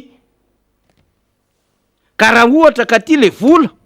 dikan'izay tsy tokony hisy tsabatsabaka amin'io fa afaka manao an'ilay refonte araka ny tokony izy le seny. Zany daholo nge efa fametrahana nge zany fahamailona ary tsy mipanohatra ihany mametraka fahamailona fa ny fitondram-panjakana ihany koa sy ny vonona Europeana. Fitondram-panjakana iza moa le fitondram-panjakana le mba mieritreritra fa tsisy crise politique teto. Miresaka tsika am'le niresahan'le solombamboaka teo député Rambony amin'ny hoe afaka heritaona sy tapany viavy tana zany de gago tsika. 2009 nahazo fanjakana tamin'ny fanokana mpanjakana fitondrana. De ny antony hanaovana conférence nationale. Fa melohan'io de nandeha daholo ny fidinana tany amin'ny faritra tamy 2010 nitanterahana ny conférence nationale ary nitsidika constitution io nanaovana élection iny amin'ity constitution 4e république ity. Tsy nitady heritaona nge zany député Rambo de nahavita ry zareo e. Nahavita conférence nationale tery MCC Ivato. Ity tsy mitady anjany fa hoe bonne opportunité ozy izy ny communauté internationale amin'ny alalan'ny vondrona Europeana ao anatin'ity session parlementaire ty ka hijerena le cadre légal rehetrarehetra ary ahafahana maza le succès. Fa tsy miteny izy tonga de hoe manaova refonte na fa le succès ozy izy. Dikan'izay mbola elo avany am'izay tsy possible zany le refonte raha ohatra ka tsisy zavatra maro ahafahana miassocier am'izay. Tsy ho tratra mihitsy le izy le consolidation io. Zay mihitsy. Ka zay zany mba tiatsika resahana hoe be loatra le mauvaise foi le fitondram-panjakana. fantatra fa tena mitady ilika izy ahafahany zany tsy ho tonga any am'le tena zavatra ahazona vokatsoa sy ilaminany le firenena kanefa de izy ihany no mainy afinatsakany eo député Rambo raha ohatra ka misy anam-pinan'izay ka zay mihitsy neny tena problème zay mihitsy ny tena mahatonga azy manao an'io satria raha vao mandeha am'zany concertation nationale consolidation de cadre juridique électoral zany isika dia ouvert daholo le fikafika rehetrarehetra entina anaovana abitolo hitondrana le hoe zay tsy maintsy mandresy ary tady io fa andresaka mandehanany am'izao fotoana zao hoe de hoe isesika ary zareo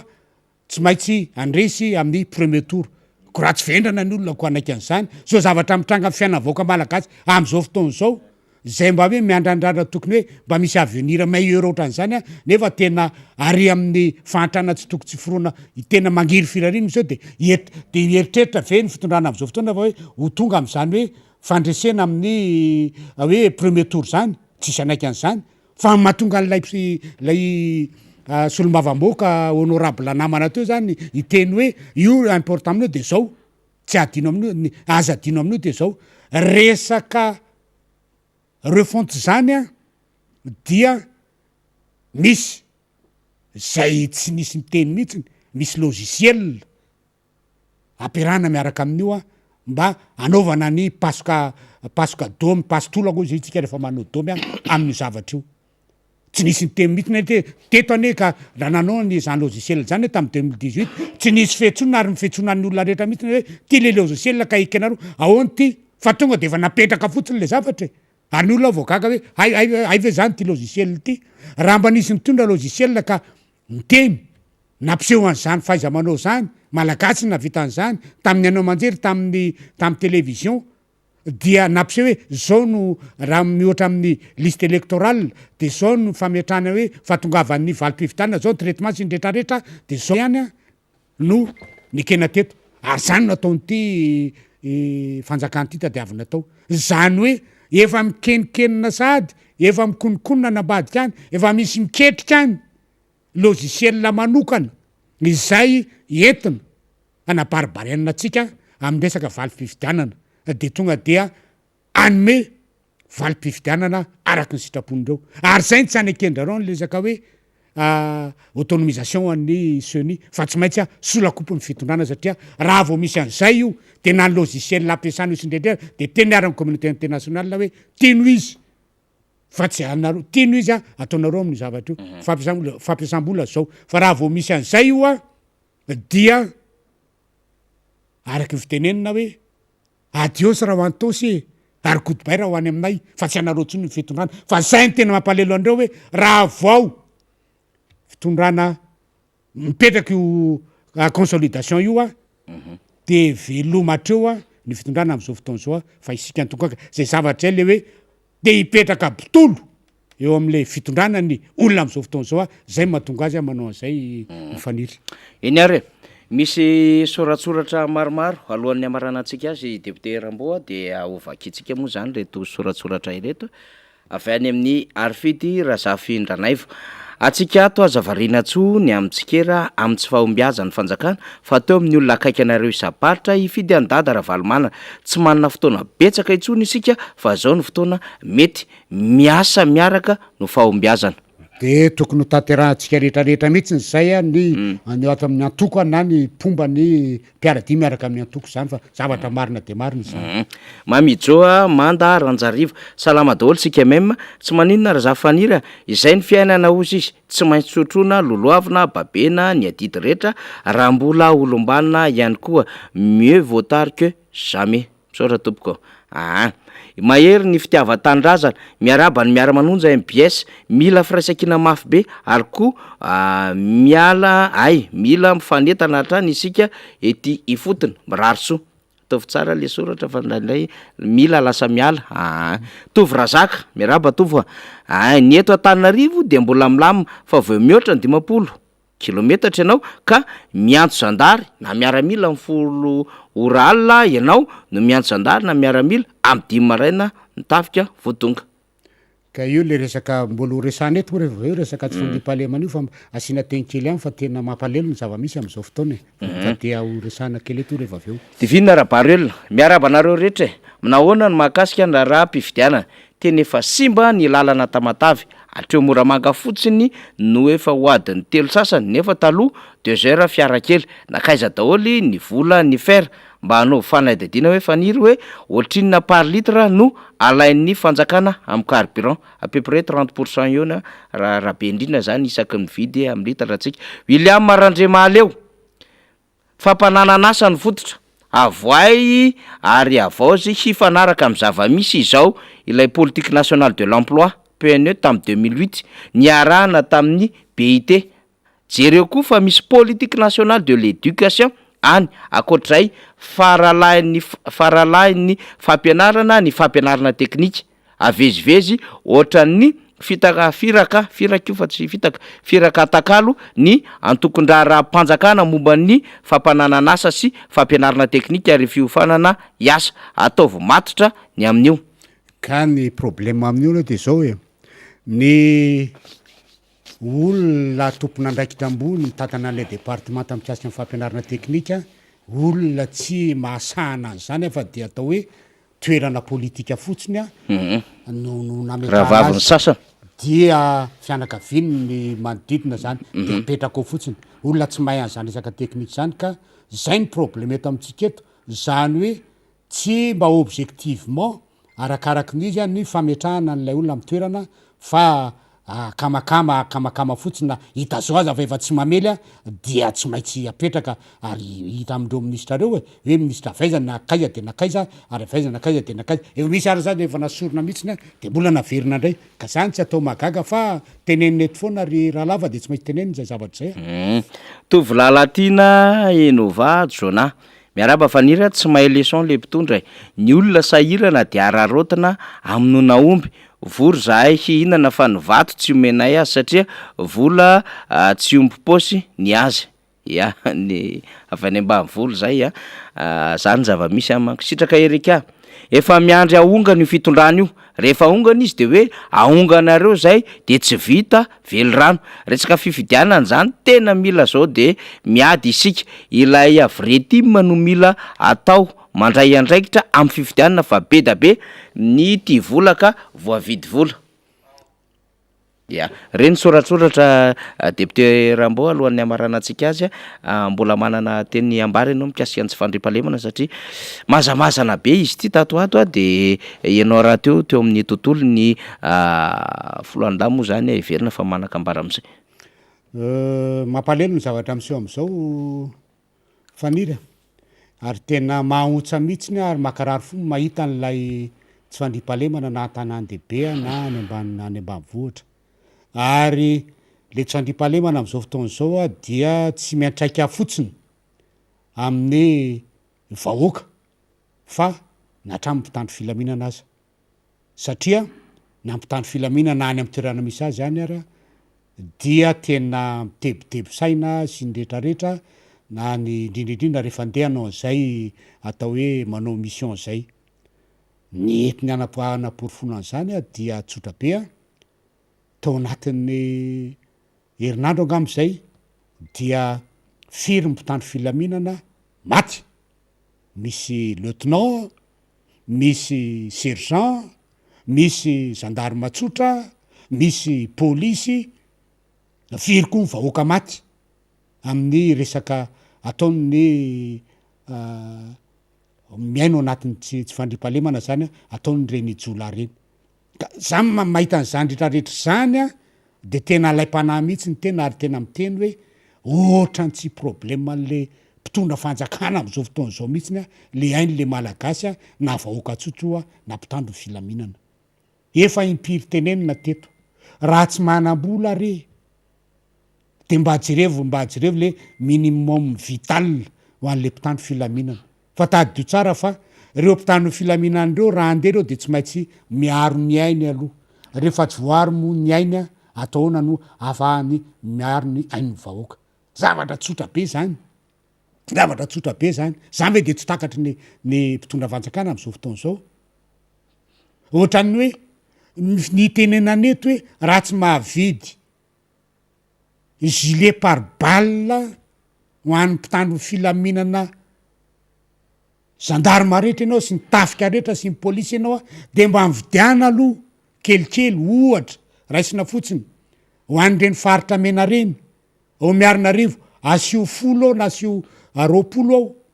any abongilava ataova ohatran'izany ko de zay mandeha manao an'ireny fisafona manan'ireny fanarahandy ireny ireny no mena an'le gilet ny antony sarotsarotra ao ny tifitra aloha raha ty amy tongotra mivoa mba azo asina garo ihany fa re amloha sarotra be fa o mivatana mora no mifidy azy nefa no mitifitra azy kanefa de reny any tokony ho arovana fa tsy raha ry le mpitondra fanjakana zany ohatra mahafaly le mpitondra fanjakana zany hoe raha misy misy maty lay mpitandro filaminana de mandeha le oraison funèbre dia lieutenant ohatran'izao de tena nanao tsara ny azy makatry sy makarotsy ny retraretra ohatran'izay ko le sergent na le polisy azy fa maninona de efa eritreretina de melo hoe mba tsy andehana am'zany de maninona raha mba jereny zay zavatra zay fa mahita za mateny hoe tsy lahara-pahamehana ny fitandrovana ny ain'ireo mpitandro filaminan'ireo fa atao ohatran'ny hoe mandeha azy am'izao fotsiny rehefa mahazo karama ambony betsaka noho ny fonctionnaire reo de milamina rehefa mahazo tsipitsipi kely lehibe de milamina zany ny java misy am'izao fotoana eto zany de miteny hoe tompona ndraikitra nareo mpitondra fanjakana ny amin'ny ny aindreo mpitandro filaminandreo sy ny ainy voaka malagasy maninona ny antony rehefa tsy mandeha manao intervention amin'ny fiantson'ny vahoaka araky ny teny namana atao ny polisy gendarme sy ny tafika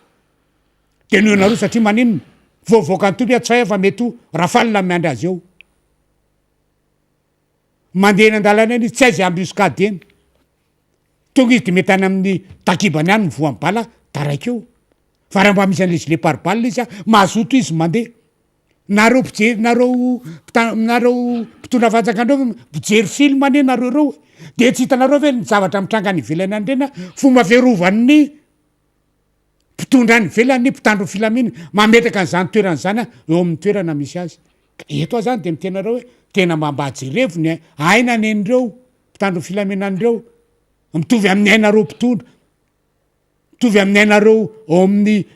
baiko azy reo fa tena mba reny mandeha eny mandeha eny amikanja reny mila rovana ny ain'ireny olona reny mila mena fitaovany reny olona reny ary mila fitaovana ambombonjy koa no fitaovany ny olon-dratsy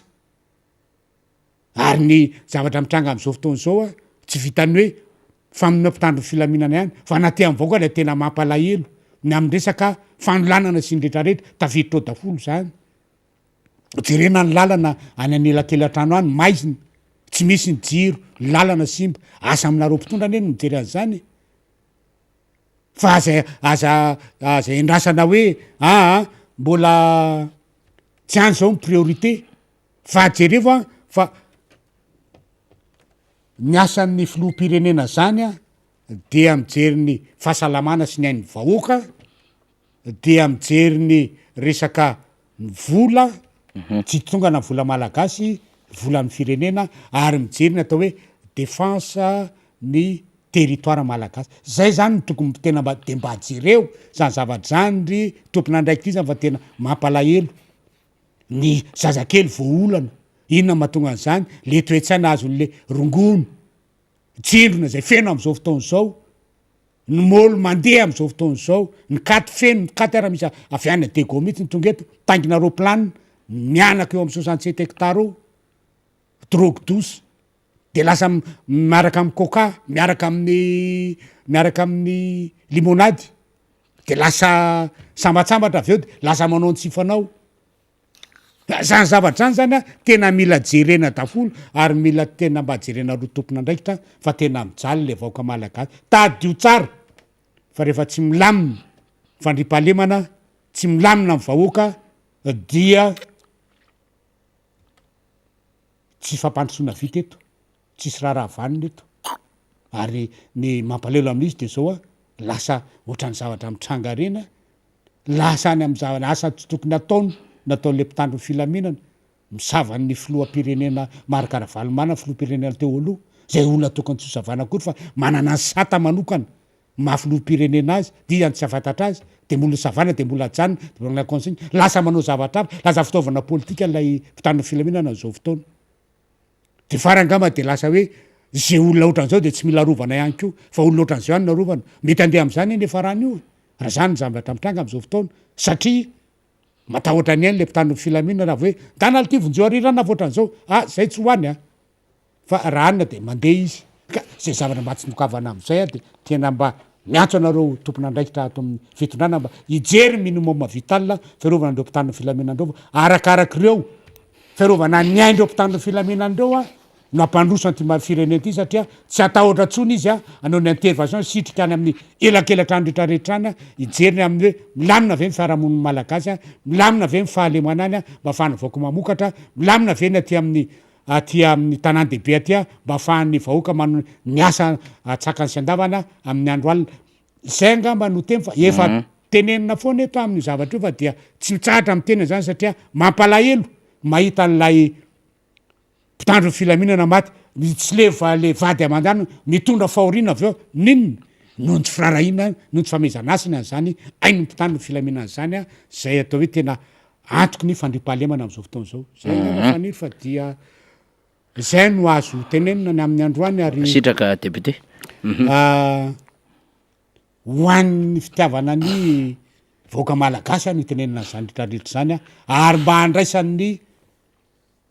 tondrany mpitondra fanjakana am'izao fotoana zao nandraikitra nareo no mitondra am'izao fotoana zao a de raisy nandraikitra anareo a am'zany retraretra zany fa tsy hoe no ianareo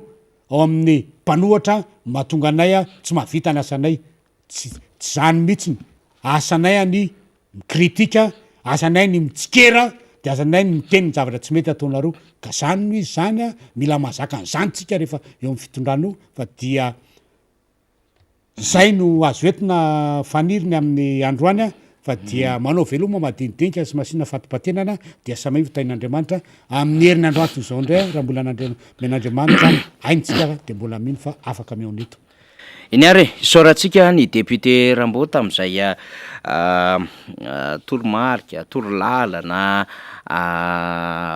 fampalalan-javatra tokony ho fantatra ao anatin'ny fanabeazana zany ny fizaram-baovao fanadidina samihafa zay nomeny atsika nandritry ny ora iray mahery atao anatin'ny fandarantsika tapany voalohany fa tapany faharoa am'izay de hiditra anatina fanadihadina isika de makatsitraka anao député Rambo zany ny hitondrantsika n'ity fanadihadiny ity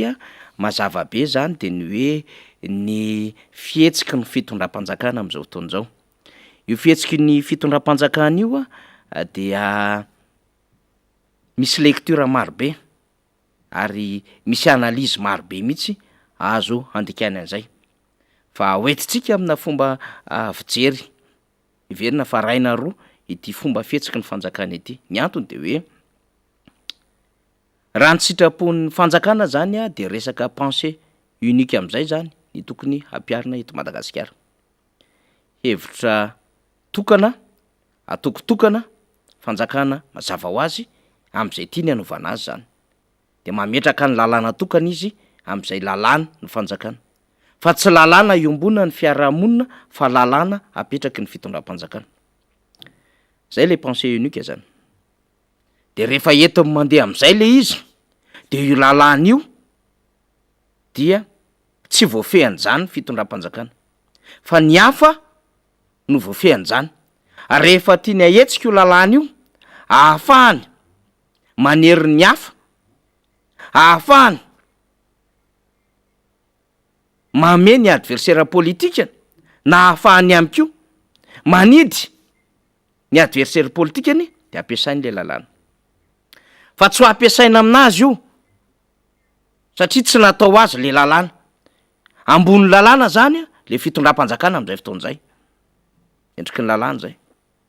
fa eo amin'ny fomba fanaovana politika raha ny eritreritra le fanjakana de izy fitondram-panjakana irery ihany no tiany aseho eo masiny zao tontolo zao sy eo masiny malagasy zay reraka marefo sahirana ary fanina am'izay lalaka alihany ankehitriny amin'ny hoe aiza nataoko inona nataoko ahoana nataoko hatramin'ny manao ahoana ny hoaviko ty de dikan'izay tia nompotehana hatramin'ny antoko politika rehetrarehetra ary tsisy omena tanjaka afa-tsy le antoko politika zay ihany fitondram-panjakana Ary na le miara-dia amin'le fitondram-panjakana ary de tsy de mahazo aina firy fa finosiny ao anatin'le plateformany Irmara ao. De voiziny le azy le antokony zany le TGV. Zay izy amin'ny antoko. Ary amina hevitra de efa fany daholo ny hevitra politika amin'ny fomba mifampitazaina teto Madagasikara nandritry ny vanim-taona fandimby fa te hametraka hevitra vaovao izy. De hevitra arakin'le fomba fijeriny amin'ny hoe tsisy nahavita teto nandritry ny 90 taona fa izy ihany mahavita. Ary ratsy, tsy tsara, tsy ampy, tsy mahafa-po ary tsy nitondra soa an'ny taranaka zay nataony rehetra teto na foto-drafitrasa na fandraisana fanapahan-kevitra fa izy taty aoriana no mety. Zany hoe raha tiany natao zany de mifafana daholo ny repoblika amin'ny fandimby. Fiainana azy ny heveriny de hoe nanomboka tamin'ny taona 824 isika nahazo fahaleovan-tena. Fa ny tao alohan'izay de tsisy fitondrana amin'ny fandimby teto ary tsisy nanao ninina fa izy mifantany fa nanao zavatra teto Madagasikara. Zay zany le eritreritry fitondrana io rehefa tena dinihana le izy. Ka rehefa mandeha izy manao zavatra le fitondram-panjakana de ny ao anatin'ny sainy de ny aminy hoe tsisy afaka midefy antsika. Fa rehefa mandeha tsika de mahavory olona be. Mandeha filoham-pirenena de reo hoe ny vahoaka fa manaraka azy. Izay le sary asehony. Dia avela am'izay le resaka ny aminy hoe mambahoaka le filoham-pirenena. Tonga de rakotra loranjy daholo ny sehatra rehetrarehetra araky ny hitantsika amin'ny sary. Tsy mahafantatra an'izany hoe fahoriana, délestage, rano tapaka, tsisy sakafo, tsisy asa, tsisy vola. Tsy mahafantatra an'izany vahoaka aminy. Fa de hoe mbola makafy an'le fitondrana na inona anaovana an'le vahoaka. De am'izay fomba anaovany azy eo na manao spectacle izy, na mamony omby izy, na mizara vola izy, ofrehandreo olona rehetrarehetra eo. De sary asehony de hoe tena mambahoaka le filoham-pirenena sy le fitondrana entana. De ohatran'izany ihany koa lay atokony lay filoham-pirenena sy le fitondrana. Lokony any lokony volomboasary de ahetsiny daholo ny ratsa mangaika amin'ny fitondrana rehetrarehetra sy ireo tompon'andraiki-panjakana. Administration zay ihany amin'ny sehatra rehetrarehetra any zay tokony asa hanao ny asam-bahoaka de lasa manao ny asa nantoko politika. Fa zao ny zavatra manahirana azy ireo. Ary zay le tenentsika hoe na dia hoetiny ty fitondrana ty amin'ny fomba fanaovana politika tsy nahazatra ary tsy amin'ny fomba fanaovana politika araky ny tokony izy le fomba fanaovana politika eto Madagasikara. De sofa mbola misy manao contre-poids lay filoham-pirenena sy lay antokony fitondrana. De eo zany président Marc Ravalomanana sy ny antoko tiako Madagasikara. Fa mbola eo ihany koa ny RMDM na ny vondro ny panorama. Fa amin'ny akabeany président Marc Ravalomanana de mahavita manao contre-poids an'ilay Andry Rajoelina. Ka tsy afaka mandirery, tsy afaka miteniteny foana rery, tsy afaka manao zay tiany atao rery ambony lalàna le filoham-pirenena. Fa mbola misy an'le président Marc Ravalomanana zay mbola mijoro ray aman-dreny, mitondra solution ary tadiaviny ny adefitra politika amin'izao fotoana izao ny iverenana eo amin'le fitondrana. Donc grâce amin'ny fisiany président Marc Ravalomanana zao situation zao afaka manao contre-poids an'ilay matoy Andry Rajoelina. Satria raha ny sitrapony zany de hoe tsisy mpanao politika afaka hijorotsony ao na iza na iza. Fa nirerahana niaraka tamin'ny vahoaka le fomba fanaovana politika ary anara-tsy very sisy zany antoko politika zany. Fa reraka mitovy amin'ny vahoaka le force politika rehetra sy lay lidera politika ka tsisy afaka mamory olona, tsy afaka manao déplacement, tsy afaka manao conférence de presse, sahirana na ny mandeha ary eny amin'ny lalana eny na de manao ny interview sy ny sisa ary. Fa soa fa misy an'ilay Andriamatoa Marc Ravalomanana. Ka tsy afaka zany le fitondram-panjakana amin'ny alalan'le filoham-pirenena hanao zay tany mikipony fa mbola afaka mijoro, afaka mbola mandeha, afaka mbola miteny. Filoha Marc Ravalomanana ray zay. Fa lay antokony fitondrana ihany koa, ary eo ny tenentsika mandrakariva ny aminy hoe jereo tsara le zava-misy tamin'ny valim-pifidianana 2019-2020 eo. Jereo tsara zany. Ndana verifieo ny any amin'ny Assemblée nationale, verifieo tamin'ny élection communale. Fa raha force politika ny resana, antoko politika ny resana, de voalohany ny antokotika Madagasikara. Plateforme ane isika rehetra miaraka amin'ny andro rajoelona ane no nandrotsahany ny fitondrana reo kandidana. Ka IRD tany amin'ny distrika tamin'ny élection législative. Ka raha voalohany izy reo dia composition na parti politika maromaro vitsivitsy no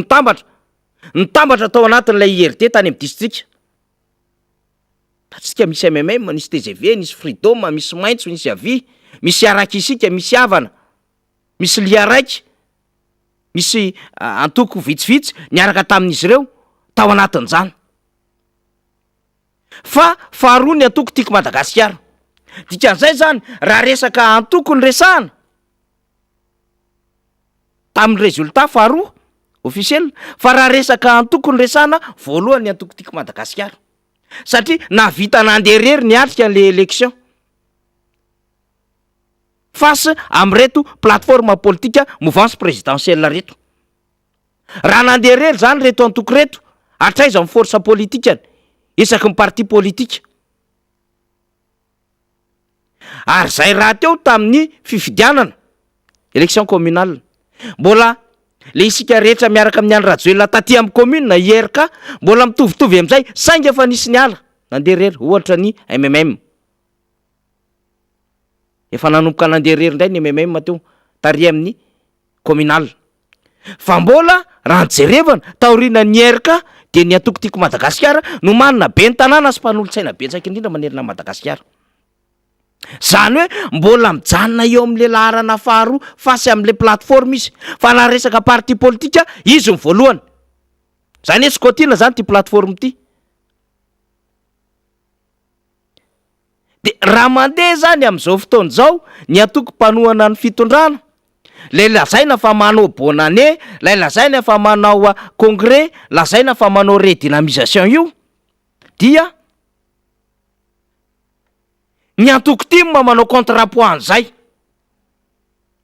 Am'izay toerana rehetrarehetra andehanany ny antoko tiako Madagasikara, na fokotany io, na commune io, na district io, na faritra io, de tonga daholo ny vahoaka zay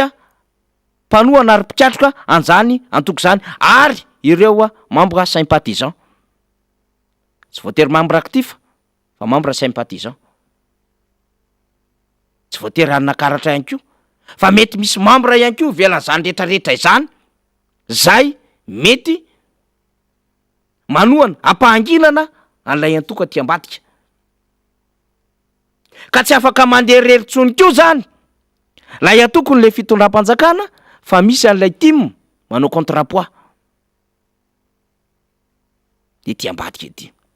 De zay io sary hitantsika io. Io sary hitantsika io de tsotra be. Voaelingely ny président Marc Ravalomanana sy ny antoko tiako Madagasikara le fitondrana amin'izao fotoana izao. Satria mihevitra izy ireo fa tsisy tsony ny lidera politika afaka mijoro ise concurrencé amin'le filoham-pirenena. Saingy rehefa mandeha izy de manelingely lazy ny déplacement Marc Ravalomanana. Zay déplacement Marc Ravalomanana zay am'izay alehany rehetrarehetra, ary raisitsika ohatra amin'izany iny tany bity iny. Iny titre lehibe nataony midi Madagasikara iny,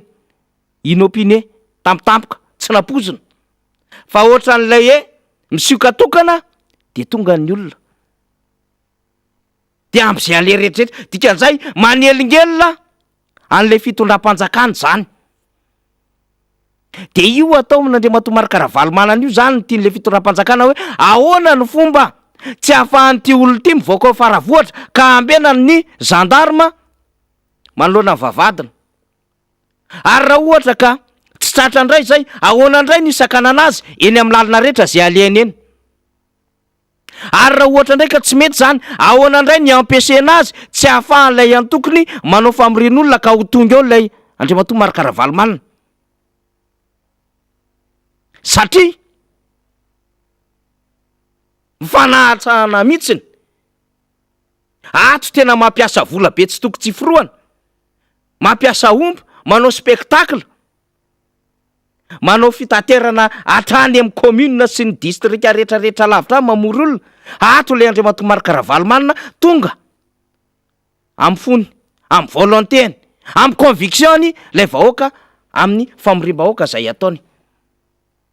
Ary tsisy fampilazana tena hoe herinandro na tapa-bolana meloa, na anaovana klipy, na anaovana spot. Zay le zava-misy am'izao fotoana zao. De rava le eritreritra pensée unique an'le fitondram-panjakana am'le lala tokana zay very le fitondram-panjakana fa hitondrana an'le raharaha. Rava le izy, tsy tafavoaka le izy, voalingelina le izy. De ohatran'izay koa nitondrany le antokotiky Madagasikara azy. Le antokotiky Madagasikara efa hatramin'ny herintaona no nitondra le redynamisation. Zay mazava ny foto-kevin-dehibe. Rehefa natao anie le redynamisation ny antokotiky Madagasikara de misy terme de référence zany TDR. Hoe ity ny TDR hitondrantsika ny ty redynamisation ty. De iny TDR iny no mibata an'ilay déplacement ny birao politika sy ny distim, ny rectim, ny distim, ny comtim, ny foktim manao an'izay redynamisation zay.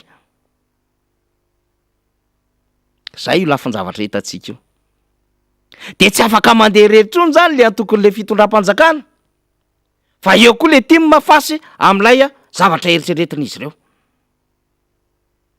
Fa le fitondram-panjakana le blokin'le tandray sahirana ihany koa, satria na dia tsy momena ary le décret d'application ahafahan'ilay RMDM miasa, de sahirana koa satria eo foana le RMDM miteny, eo foana le vondrona panorama miresaka, na manao fanambarana politika, na manao hetsika politika mamory olona,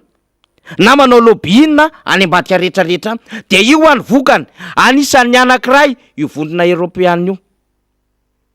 Tena ny zavatra resahan'ny mpanohitra rehetra no ny resahan'ny vondrona Europeana tao anatin'ny fanambarana. Fa mampiavaka azy fotsiny de izy vondrona Europeana no niteny azy. De bloqué sahirana le fitondram-panjakana satria le PDF no miresaka eto fa tsy mipanohatra tsony. Dikan'izay zany, raha miresaka tsika concertation nationale, raha miresaka tsika refonte, raha miresaka tsika fanovana lalam-pifidianana, raha miresaka liberté d'expression, liberté de presse, raha miresaka tsika ny famerina ny volan'ny antoko, autonomisation CENI, sy ny sisa, de tsy hevitry ny mpanohitra tsony ny resahany eto, fa hevitry ny vondrona Europeana. Satria rehefa nentina teo ambony latabatra ny adevitra, de tsy ampanohatra tsony iny rehefa nisorata ny volony Europeana iny ary ny soniavina sy netiny tao anatin'ny conférence de presse fa lasa hevitry ny volony Europeana sy ny sehatra iraisam-pirenena. Satria tsy afaka naka ny fanapahan-kevitry iny irery ny vondrony Europeana raha tsy nisy concertation koa niarahana tamin'ireo pays membre ao anatin'izany vondrona izany Europeana. De niarahan'izy ireo nanapaka ny amin'ny hoe ity ara ny fanambarana ho avoakatsika à titre na recommandation nitondrantsika azy. Zava-tsara zany. De sahirana le fitondrana am'izay zany am'izao fotoana izao. De izy io mipanika io, izy io tsy hitan'izay ho raisina, miezaka mamono ahy fa tsy tafavoaka, miezaka nitondra karazana plan na redressement, plan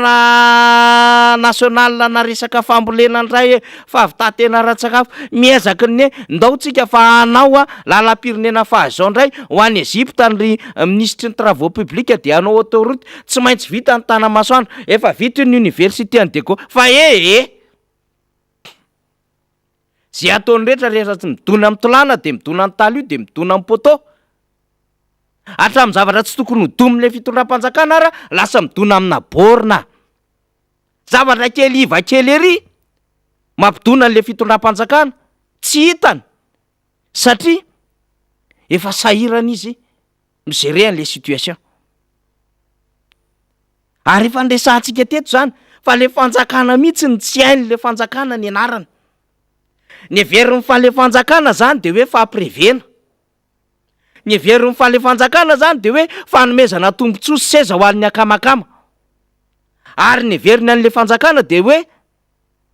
fanaovana tantely hafa-drakotra ny orinasa sy ny volam-panjakana. Zay ny heveriny amin'le fanjakana. Konsepta naheta hafa no entiny ho eto Madagasikara. Fa tsy konsepta naheta fototra ny angain'ny fananganana fanjakana. De tsy gaga tsika raha ohatra ka ohatran'io le faran'le izy. Ngary io mbola itenentsika. Ary tsy mbola mahafaty antoka antsika no miteny an'izany ny aminy hoe moramora kokoa ny mandamina ny firenena alohan'ny krizy toy izay andamina ny firenena aorian'ny krizy. Mora ho an'ny fotoana zany, mora ho an'ny volalany zany, ary mora ho an'ny fahampitehan'ny firenena zany. Fa raha aorian'ny krizy de lany fotoana, lany vola, ary betsaka ny zavatra ho simba. Satria tsy ny retraretra, raha ohatra zany ka le atokotima na ny mpanohatra na ny vondron'ny panorama, na ny otrikafo na ny SVM, na ny RDS na ny PSD sy ny sisa no miteny hoe tena mana ny élection 2023 de hafa zay. Fa le vondrona Europeana mihitsiny, le olona mpamatsy vola mihitsiny ao anatin'ny basket fund no miteny hoe mampanabe ny ihany ny endriky ny fifidianana ho avy eo sy ny ao aorianany zay. Raha toka zao rehetrarehetra hitantsika zao no mitranga ka mila amboarina hifanaraka an'izao. Ka zay efa miala andraikitry ny atin'le adevitra zany ny forsa politika rehetra sy ny acteur politika rehetra eto Madagasikara. De miditra tsehatra io ny sehatra iraisam-pirenena. De sehatra iraisam-pirenena indray lazaina fa manao diversion. Mahavariana. Ary zay ny tena manahirana ny fomba fanaovana politika ankehitriny. Io le teneniko foana io. Hoy aho hoe nanana tany ketsa ny fomba fanaovana politika reo antoko politika amin'ny fandimby. Fa naveriko zany. Nanana tanora PSD de mivolavolaina ara-potikevitra izy. Nanana tanora ny antoko AKFM. Samy nafantatra ny fisiny zany Tarabao marainy zany. De samy nafantatra ny sininy aminy hoe nanana serasera gazety ny fampitana vaovao ny mpiaradia tamin'ny AKFM tamin'ny fotoan'andro. Gazety mongo vaovao. De mahafantatra ny vaovao anatin'ny antoko. De misy fotikevitra ny fampitazaina teo. De misy kongresy tao. De misy fianamben'ny tanora tao. De misy fanaovana asa sosialy tao, fifanampiana malagasy.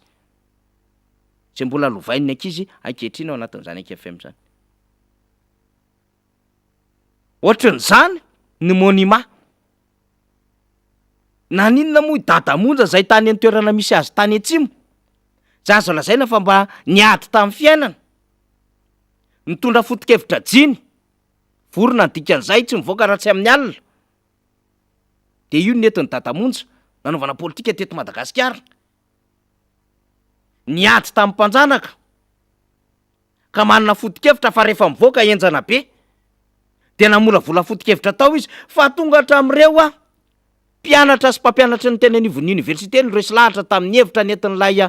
olona avy any atsimo. Lay zanaka tatsa kanefa nanana konsepta na fananganana fanjakana. De nahavita nandresy lahatra an'ireo manam-pahaizana nianatra teny anivon'ny université sy mpampianatra teny anivon'ny université de nanaraka ho azy tao anatin'ilay monument. Nanino ny dadamonja ny tonga député teto Antananarivo renivohitra ary ny akelina Antananarivo zany. Satria tsisy adevitra na vola tamin'izany. Fa fotikevitra nisy konsepta ary nisy idéologie nentina teny anivon'ny vahoaka zany. Ny MFM tao anatin'ny monument no nikisaka tao Tokola-Manandafy. Fa nahavita nanangana amin'ny mapika MM.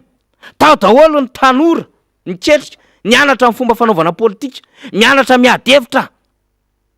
mianatra manao analizy hoe raha ohatran'izao no mitranga inona zavatra ataontsika. Ary fantatsika tsara ny fisian'le roy zay expert manam-pahaizana mandalina ary mieritreritra fa hitondra fanjakana ary tabisy rery amin'ny firenena. Fa rehefa mbola mijery ianao amin'izao fotoana izao, tonga de mahafantatra ianao bien formation mafana mibandy iny, fomba fitenenana, fanaovana conception politique mbola mipetraka foana zany satria ny volavolaina. Na ny taty amin'ny antoko Arema de mbola nisy an'izany. Nanana ny Arema tany amin'ny nisy azy tany ny fizafa, nanana izy tany amin'ny nisy azy tany ny Marema, nanana an'ireo mpianatra be da be zay nomena opportunité. Indrindrandrindra ireo mpianatra avy any amin'ny faritany nomena bourse. Teo ihany ny quota fa napetraky ny fitondrana tamin'izany de ny amin'ny hoe ataovy mitovy tantana ny ankizy mpianatra ety Andrenivohitra sy ny any amin'ny faritany. Tena atsiary olona maromaro ah. Olona vany be alanana, olona vany sahavary be, olona vany amboangy be, sambavy zany resako zany raha tsy hainao. Avany ambanivohitra Mantsarana fa tonga nahazo bourse. Nianatra tany URSS, nianatra tany Cuba, nianatra tany Roumanie, sy ny sisa. De tonga elita taty aoriana, nanana opportunité taty aoriana satria namolavolany zany. De automatique reny olo reny nanoana Andriamatoa Deratsiraka satria zanak'olona avy any ambanivolo nandeha tongotra 10 kilometra nianatra. Fa rehefa nanala baka tsy nahazo an'izany hoe tikany sy tikany zany na hoe tsy maintsy ny zanak'Andrenivohitra ihany lasa. Fa tena napetraka mihitsy ny amin'ny hoe ndao ary mitovy daholo ny fitatana, égalité des chances ny any amin'ny faritra sy ny Andrenivohitra. Endriky ny famolavolana daholo reny. Ara-politika zany resantsika zany. Maro be raha ohatra ka ho tany saitsika izy. Ary matoa mbola mipetraka amin'izao fotoana izao le force ny antokotiky Madagasikara. Ary le resahana amin'izao fotoana izao hoe antoko olovain'ny taranaka. De eo le leadership n'ilay filoha Marc Ravalomanana sy le fomba namolavolana an'ireo mpikambana tao anatin'ny antoko. Nitsangana n'ilay jeune team. Ary nametrahana an'ireo formation, ireo recyclage sy ireo enquête de moralité tamin'ny zavatra rehetra zay natao. Ka na efa nahita ny tena hoe fivoaran'ny teknôlôjia sy mondialisation ary taty amin'ny taona 2000, tsy mbola nahita an'izany hoe iny eny Andriamatoa Marc Ravalomanana tamin'ny filoham-pirenena ka lasa namory olona nanao saut politika be. Ka lasa ndeha hilahatra amina pavé 100 metatra fa grand travaux, nouvelle construction, zany nijoroana Andriamatoa Marc Ravalomanana. Ary projet ngeza be zay amina hektara zay misy continuité ama 20 taona 30 taona mbola lovain'ny taranaka. Zany ihany joroan'ny filoham-pirenena rehetra teto e. Fa tsy hilahatra hoy isika ary tenentsika zany amin'ny hoe asa tokony hotokana be ny tanàna, lasa tokanan'ny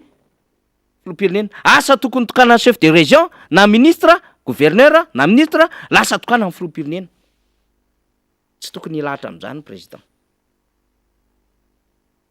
Ary misy réalisation na zavatra ngeza be amina travaux no atao ao anatin'izany resantsika rehetrarehetra zany. De zay ny antony mahatonga antsika hiteny amin'ny hoe ilay zavatra ataon'le fitondram-panjakana mihitsy no manahirana amin'izao fotoana izao. Satria tena tsy resaka idéologie intsony zany no mandeha eto Madagasikara. Tsy resaka tena concept na eta niainga taty an'le fototry le fanjakana, nanangana an'le mpanjaka azy, le taolo taloha azy amin'ny atao hoe inona ny atao hoe fanjakana, inona ny atao hoe fitondrana ny zava-misy. Fa manova concept vaovao mihitsy ny le fitondrana amin'izao fotoana izao. Ny atao hoe fanjakana de zay manam-bola, ny atao hoe fanjakana de zay mahay mangalatra, ny atao hoe fanjakana de zay mahay manao kolikoly, ny atao hoe fanjakana de zay mahay mamotika orinasa fanjakana, ny atao hoe fanjakana de zay mahay mampirevo vahiny sy mihinana 10% anatin'izany. zay sisa lay endriky le fanjakana hita eto amintsika. De manaraka an'izany ny fomba fanaovana politika satria rehefa mahantra ny vahoaka de mora vidiana amin'ny 3,000 sy ny 5,000 ariary. Rehefa mahantra ny vahoaka sinoana de lasa zava-dehibe any mahita omby zaraina sy mivary zaraina na de amin'ny alalan'ny volany ary ny vidianana an'io sy ny nomezana azy an'io. Ary rehefa mahantra ny vahoaka de lasa ohatra ny mahita zava-dehibe izy mahita menaka kasite na de volany aza ny anajanao an'io. Zay le zava-misy. Zay le tenentsika ao anatin'le hoe tena manova ny fomba fanaovana politika mihitsiny le fitondram-panjakana. Ka ny ezaka rehetrarehetra ataontsika eto zany, ny ezaka rehetrarehetra ataon'ny président Marc Ravalomanana, ataon'ny TIM, ataon'ny RMDM, ataon'ny vondrona panorama sy ireo forsa politika rehetrarehetra zay mihetsika any ambadika any de ho an'ny taranaka handamina an'izany ary hanapaka an'izany. Hoe tsia tsy zany le izy. Ary de efa manomboka mahita fruit an'izany tsika io ataon'ny vonina Europeana io tanko. Tsy kivitsika tsy fotsorora miteny. De misy fotoana raha reraka ary miakatra tension entre Lorina Rabe Mananjara mihitsiny. Mampiditra hôpitaly le raharaha satria misy effort moral sy effort physique entina hanovana an'le raharaha eto Madagasikara, hanavotana an'le firenena sy le vahoaka malagasy. Ka tsy problème antsika zany rehetrarehetra zany. Ary zay mbola ahazoantsika hery sy tanjaka sy ahazoantsika courage ny amin'ny hoe mbola manana devoir tsika hiatrika amin'ny vahoaka malagasy sy ny taranaka. Fa raha mbola omentsika vahana hanao ny ataony ny pensée unique, hanao ny ataony ny olona zay mieritreritra fa hanova ny fomba fitantanana firenena sy ny endrika fanaovana politika arak'izao hitantsika izao de ho simba ny firenena. Samy nahatsiaro ny fomba fanaovana fampelizan-kevitra tany amin'ny Repoblika Fandimontsika. Fa hevitra no nedivana tamin'izany. Hevitra no nedivana. Hevitra ny fandresena lahatra. Taty aoriana ela be vao nanjary nisy artikla samihafa ahafahana mampahafantatra an'le kandida. Tsy misy maharatsy amin'ireny fa novain'ny sasan'le izy ho kolokolo ara-pifidianana ahafahana misintona vahoaka satria mamy le fitiavam-pahefana le goude pouvoir. Velantsika eo ny amin'iny manana minitra vitsivitsy tsika andraisana vahiny satria misy vahiny namana eto. Manana fajeriny amin'ny koa manoloana ny tantara rehetrrehetra de iresadresaka amintsika. Andriamato Ragino miaraka amintsika eto. De namana mahafinaritra be ty zoky Ragy ty satria anisan'ny zoky zay anisan'ny tena mpanaraka ary anisan'ny zoky ihany koa zay anisan'ny mba mitondra ny heviny tsy mitsahatra miaro isan'andro hoe zao ny amin'ny fomba fijerika amin'io. De nateritery ary fotoana eo amin'ny 20 minitra eo zoky Ragy dia tsara sy zava-dehibe no ahafahantsika miresaka. Miarabanao aloha. Miarabanao namana faniry dia miaraban'ny teknisianina rehetra ao ambadika eo zay mpanaraka ny MBS télévision sy ny 95.4 ary ny 100.8 manerana Madagasikara, indrindra ihany koa nareo namana rehetra ny ampitan-dranomasina manerana zao tontolo zao. Dia eto dia mirary hatrany fahasalamana ho an'ny namana Rina Rabe Mananjara, mino fa tsy elo izy dia hiaraka aminao eto, hiaraka amintsika eto namana faniry. Zoky Ragy ndresaka teo ndresaka fomba fanaovana politika, ny zava-misy amin'ny tontolo ara-politika, le zavatra iainan'le Madagasikara mihitsy novan'le fitondram-panjakana le izy. De mieritreritra le fitondram-panjakana fa afaka manderery amin'io lalana io saingy mbola eo le filoha Marc Ravalomanana sy le antokotiky Madagasikara sy mipanohatra manao contre-poids zany. Ary zavatra lehibe tokony ho tian'ny taranaka rehetrarehetra zany. Hoe sofa mbola misy samijoro fa tsy mamely irery an'le fitondram-panjakana. Satria zavatra tsy fahita zany. Tsy mbola nahitsika tamin'ny tantaran'ny fanjakana frantsay. Ohatra, Emmanuel Macron io mitondra io, ka Sarkozy ny azo ny problème ka enjeh anisan'andro san'andro. Satria talohan'ny Sarkozy, Yolande. Tsy mbola nahitsika amin'ny Biden mitondra io, ka Obama ny endasiny isan'andro san'andro. Satria talohan'ny Obama de Donald Trump. Fa neto Madagasikara hafa mihitsiny. Fa zao tsy mifendro an'izany koa le olona enjehana fa miaffronter an'le terrain satria raha vao tsy zay de manary ohatratra mibanga ame alina le endriky le fitondram-panjakana zokoraki ianao mpahay tantara raha teo sady mpanao gazety tranainy misaotra namana faniry ny eto amintsika zany a dia magaga ary sady mamenatra ny malalabaraka ny firenena ny zavatra misy eto amintsika ny fitondrana ny mpitondra am'izao fotoana zao zany a dia tsy mba ohatran'izay a zavatra resahany namana faniry zay a zay mame ohatra tsara mihitsy ianao a amindreo firenena rehetra any ivelany zay fa ao anatiny tena manaja ny demokrasia manaja ny fahalalahana indrindra tena manaja n'lay alternance demokratika ny eto amintsika zany a de mahagaga raisiko ohatra zany tsy hoe ohatra fa tena zavatra misy a ny mpitondra am'izao fotoana zao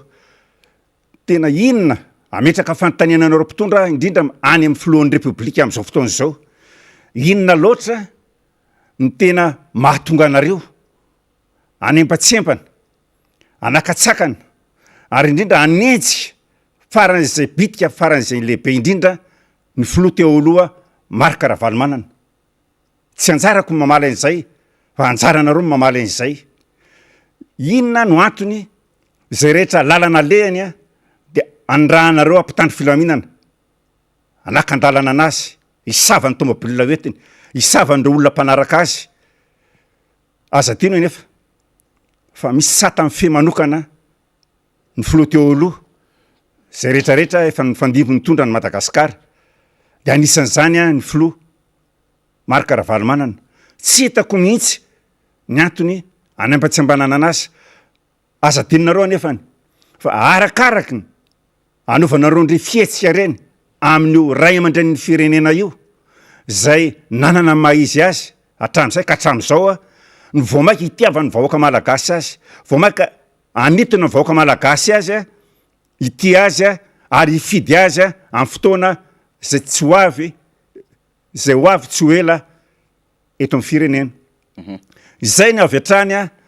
de masarika isarehako ny sain'ny olona hoe ho avy ny fifidianana efa miditsika ao anatin'ny karazana pré-campagne raha tsy tena hoe mbola pré-campagne aza zoan'ny président Marc Ravalomanana ny mandeha mitsidika ny vahoaka manontany ny zavatra fahasiarana ny vahoaka mandeha mivavaka zoany zany ary manana an'izay zo feno tanteraka zay izy a amin'ny mamalagasy azy any keo nefany tsy azotsika dinganina zay ary tsy azotsika tsy niavina zay ny idirako avy hatrany a amin'ny resaka hoe demokrasia ny demokrasia zany eto amintsika nanomboka tamin'ny taona 2024 a dia tsy misy ary mbola tsy misy ankehitriny satria na ny antony betsaka angereo namana tsy hoe namana fa olona mpanao politika olona tsotra na mpanao gazety any amponja satria manelingelina n'lay fitondrana avy amin'ny alalan'ny famoahana ny zava-misy ny zavatra tena marina misy eto amin'ny firenena am'izao fotoana zao ka izay ny tenenako hoe le demokrasia zany a sy mifanajana ny demokrasia de tsy misy eto amintsika avy hatrany a de hiditra amin'ny resaka malaza sy zavatra misy am'izao fotoana zao vao tsy ela ny vondrona européanina iraky ny vondrona européanina tonga teto amintsika indrindra reo iraka manokana anaramaso a ny fanomanana ny fifidianana anaramaso a ny fikarakarana fizotran'ny zavatra pitsopitsondrehetra mikasika amin'ny fifidianana ka noho izany na tiatsika na tsy tiatsika melohany nanatanterana ny fifidianana de tsy misy aloha tsy maintsy misy a ny refonte ny lista électorale zay tsy maintsy atao isaky ny 10 taona tsy misy tokony antony hoe iazakazahana amin'ny fikarakarana ny fifidianana raha tsy milamina aloha ny listy ny fifidianana listy ny mpifidy zay le refonte zany hoe averina hatrany amin'ny voalohany mihitsy zany a io fijerevana sy fananatosana sy falalavorariana ny listy mpifidianana io na ny lista électorale ka zay le zavatra endohan'ny resaka demokrasia satria zoany rehetrarehetra mifidy afa-tsy olona zay verizo fa raha mbola teratany malagasy mbola eto Madagasikara mbola tsy resaky ny any ivelantsika satria mbola misy lalam-pifidanana tsy maintsy amboarina mbola misy lalam-pifidanana tsy maintsy avozina fa ny eto atoerana aloha zoan'ny malagasy rehetra feno 80 taona misoratra anarana amin'ny lisam-pifidianana zay zany le dikany le refonte national eo amin'ny resaka liste électorale fa tsy maika fotsiny le fifidianana amin'le hoe hiditra mipitsipitsiny amin'ny fanomanana fifidianana fa zay aloha ny zava-dehibe io zany ny tena fototra voalohany aloha tsy maikamaika fotsiny tsika areto de tsy pahako mandrarino lay tenin'lay olona anankiray izay hoe tsy ilaina ny refonte national tsy maiky zany tena disevitra ianao raha mpanao politika ianao raha tena mandala ny demokrasia ianao raha mandala ny mangarary ianao dia ahitsinao zay filazanao zay teninao zay ka hoy aho hoe miantso ny fitondram-panjakana ataovy le refonte national aloha miantso ny CNI tompona andraikitra voalohany ataovy ny asanareo ataovy le refonte national alefaso ameo baiko ny fokotany ameo baiko ny tompona andraikitra any amin'ny distrika zay mikarakaran'izany fa tsy zavatra anjara eto amin'ny fifidianana ary tsy zavatra andeha eto amin'ny fifidianana raha tsy milamina io liste électorale io zay nanizako an'le izy hoe matoa ny vondrona européanina zay tonga teto amintsika iraka manokana mikarakaran'ny fifidianana mafantatra tsara izy ary misy tamindreo efa mipetraka teto Madagasikara mafantatra tsara ny kahany Madagasikara mafantatra tsara ny zavatra nitranga tamin'ny taona 2024 ny zavatra osoka ny zavatra tsy nanjary rehetra tamin'ny fifidianana ka zay rehetrarehetra zay no afaran'ireo vondrona européanindreo hoe amintsika malagasy aminareo mpitondra indrindraindrindra hoe ataovy amin'izay lalana tokony ara-dalàna ny fanomanana ny fifidianana io tsy verana ny osoka tsy verana ny doublon tsy verana ny fraude isan-karazany zay nisy tamin'ny taona 2024 fa ny vahoaka efa tonga saina ny vahoaka efa misaina hafa ny tamin'ny taona 2024 fa hafa ny zavatra misy iainan'ny vahoaka malagasy amin'izao fotoana zao efa manomboka mihiratra ny vahoaka malagasy ary mazava be nge mahatonga anareo tsy amela malalaka ny mpanohatra ny avaty amin'ny fanoerana sy ny tiako Madagasikara amory vahoaka ianao amin'ny vahoaka de fa tahotra zany tenareo hoe 900 inona koa zay vitsanisy ireo raha zay le izy tsy tokony atahotra mihitsy nareo fa avelao alalaka ny fanaohan-kevitra lay liberté d'expression ny liberté ho an'ny mpanao gazety ny asa fanaovana gazety aloha alalaka tsy zatra tokony atahoranareo raha ohatra sanatry mivava misy korotana de eo ny miaramila eo ny mpitandro filaminana areto de mitodika manokana mpitandro filaminana tsy anjarako zany fa maha citoyen de aza de manao ka atao fitaovana loatra nge nareo fa atsao ny déontologie ny mpitandro filaminana amin'ny mpitandro filaminana anareo na zandary io na polisy io na miaramila io zay ny anjaranareo miaro mivahoaka sy mifananany raha ohatra ka sanatren'izany misy zavatra miseho any amin'ilay fanohan-kevitra na lay fionana amin'ny vahoaka de anjaranareo miaro an'ilay olona zay manao ny fanaohan-kevitra miona amin'le vahoaka anjaranareo mijery ny vahoaka zay manakorotana zay ny anjara asanareo fa tsy manakana an'ilay olona iny andalana nareo de fa sakananareo anaovanareo ny teatro zay rehetrarehetra ty tsy verenako soa fa mazava ny zavatra teneniko tao hiditra am'izay amin'ny resaka hoe concertation nationale ny concertation nationale io zay ny tsindrininy vondrona européanina mazava tsara ary tena nazava ny teniny fa ilaina ny fikoanan-doham-pirenena na ny concertation nationale zay isorana ny vaty amin'ny fanoerana isorana ny lehibe mpanohatra isorana ny atokotiko Madagasikara zay tompokevitra isorana ny vahoaka rehetra zay miompokevitra am'izay fa io ihany lalana ivoahana ialana miatsaritaka aloha mandritra indrindraindrindra aoriana ny fifidianana mba tsy isiany crise post électorale intsony fa zay de tsy anaiky raha mbola misy ny zavatra hafahafa mitranga fa ny marina de marina ihany mangarara de mangarara ihany zay ny zavatra tiana hotsipihana amin'ilay resaka concertation nationale matoa ny vondrona européanina afy nitsidika niona tamindreo sy ny tafatafa tamindreo karazana atoko politika izy zareo tamindreo karazana société civile zay zavatra fatao ary zavatra tsy maintsy atao mba azahoandry zareo mijery tsara hoe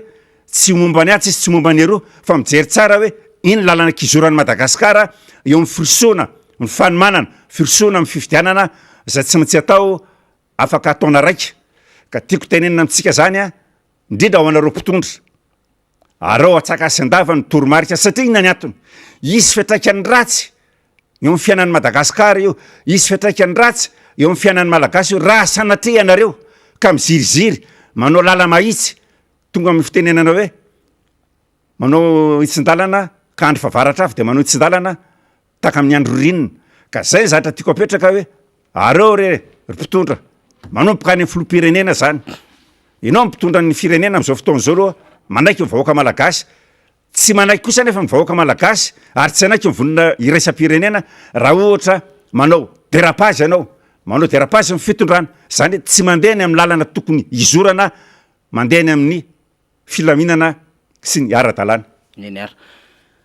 misy commentaire vitsivitsy aho dia ovakitsika reto commentaire reto alohan'ny amaraparanantsika azy zokirak'i zany eritina ranarson miraba tompoko io la efa nolazaiko teto ho lalaovin'izy ireo io resaka refonte liste électorale io de ny liste avec triplon no ampiasainy amin'ny 2023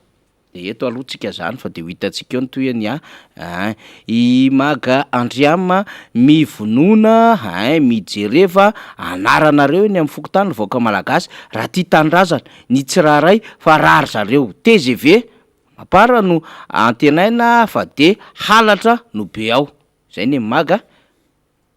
miorandrazana jatovo bulletin unique io bulletin unique io mila foanany io ny fitaovam-pangalarina lehibe indrindra raha tsy vitan'ny opposition mamelona anio ho bulletin multiple dia tsy afaka hanatevina victoire isika raha ivola amin'ny baoritra indray efa tsy mahagaga fa solelaka ny tena expérience ananana isaka tsara mananavana amtafika aho fa mitantara izy fa nisy fotoana zareo nandrava-dalo tany Atsimitany fa tena zareo indray nitsoka fa ny dalo manana basy tsara sy bala betsaka sady manao gilet pare-balle ry zareo nefa bedy raha mandany bala betabe manahirana zany enjakenja tovy razaka tsy misy tsony zany filaminana zany reto Madagasikara satria raha mandeha amin'ny folo oral ianao taloha amin'ny 2009 miala eto amin'ny petite vitesse ho an'ny talata maty alika no hitanao eny an-dalana fa vao tonga ry TGV ka hoe handeha alina ianao de rehefa tsy polisy no manendaka anao de ny dalo zay no miandry anao eny an-dalana eny rehefa alina zavatra manahirana zany raha zany eny ary zay ny amin'iny fa ametraka velomitsika zokirak'i satria efa tapitra ny fandaharam-potoanantsika moa zany de omeko minitra vitsy ianao zany sady pasenao zay message zay de avy eo ny tenako mamarina eny na mafaniry misy marina tokoa ny voalazan'ny mpanao hevitra teo resaka tsy fandripalemana io zany dia etsotsika ny tafika ny polisy-pirenena indrindraindrindra sy ny zandary reny zany ny tokony jerevanareo akaiky hoe ahoana nanafoanana na analefahana aloha fa ny olon-dratsy ho zany tsy vinana mihitsy eran'izao tontolo zao fa tsy eto Madagasikara ihany fa nazanona zany reny ny tokony masahirana anareo reny ny tokony vakinareo loha reny ny tokony andaninareo fotoana mba hampilamina ny filaminam-bahoaka mba hampilamina ny saim-bahoaka mba hampilamina ny fiainam-bahoaka fa tsy zavatra rehetra tsisy dikany manakana ny olona zay tsy tokony hosakanana misava ny olona zay tsy tokony hosakanana ny manaraka zay de misy marina ihany koa voalazan'ny olona mpanao hevitra teo hoe mila mailo tsika ary mila mitandriny tsika tsy hovarim-bariana fotsiny fa io efa fantatra fa tsy maintsy anao ny ataony reo fa nazanona zany tsy anaiky fotsiny itsony isika mbola veriko mafiso zay tsy anaiky itsony fotsiny isika hoe vitavita am'izao raha misy zavatra hitranga fraude électoral eo ninninona zavatra atao eo zao ny teneniko antsika maranako an'le izy tsy nisy natanjaka zany fitondrana Andriamatoa manaja mpanetreteny Tompokla Filibert Ratsiranana sy Tompokla ny Amiral Ratsiraka fa rehefa tonga tapoka ho azy zany tamy 2009 fa tsy ny vahoaka ny nanongana ny fitondran'ny président Marc-Ravalomanana fa fanokanam-panjakana avy amin'ny tafika malagasy zay nandatamosiny ny frantsay zany zahatra iraha malala zany ka antsoava ataoko atsika de zao sahiry re olona na inona anao na inona fotokevitrao na avy aiza ianao na avy ato voatany anao na avy any atsimo na avy any avaratra avy any atsinanana na avy any andrefana raiso ny andraikitrao de nzao a jerevo ny lista ny anaranao jerevo ny manodidina anao jerevo rehetrarehetra zay hita fa mety animpatsembana ny tombontsoanao a ny zoanao a aza manakividen'olona amin'ny alalany zavatra tsisy tika ny vola t-shirt casquette fa no avy mitarana koa jerevana zay ny zatra tiako tenenina fa dia mampahery atsika vahoaka malagasy rehetra tsakanavaka na isika ao anatin'ny RMDM na isika tiako Madagasikara dia mijoroa itsika ho anareo namana stapaka any ampitan-dranomasina jerevo ny zatra rehetrarehetra apio ny eto Madagasikara nareo nakaiky ny foben'ny iresa-pirenenany apio a ny vahoaka malagasy apio a ny avaty amin'ny ny fanoerana sy ny tiako Madagasikara afantatra rehetrarehetra sy ny fanomanana anafoanatsika anoeratsika ny lesoka rehetrarehetra amin'ny fivitiana manaraka dia makasitraka tompoko dia manao velomanareo a manao velomanao na manafaniry mipiaino sy mipijery misaotra tompoko eny ary de tapitra raha teo ny fotoanantsika moa zany satria efa katroko ny mitatao vovonana zany am'izao fotoana izao dia isaorina isika rehetra nanaraka isa tokantrano tsaraikaraika tany ary dia manome fotoanantsika indray zany maraina amin'ny fandarantsika manaraka solombamoaka sy vahiny adevitra hafandray no entsika fa zay no hazo natolotra aloha tamin'ity androany ity dia makasitraka ihany koa ny député Rambo ny Zoky Raky niaraka tamintsika teo ireo teknisianina fa dia anaovana happy birthday koa zany i Valsolomenjanary zay animatek zany atsika any amin'ny radio Mada satria mitsikenin'ny androany ny toerana ny andro sy daty naterahany Valso na Enomsa zany eny amin'ny radio Mada eny de manaova fety rahalahy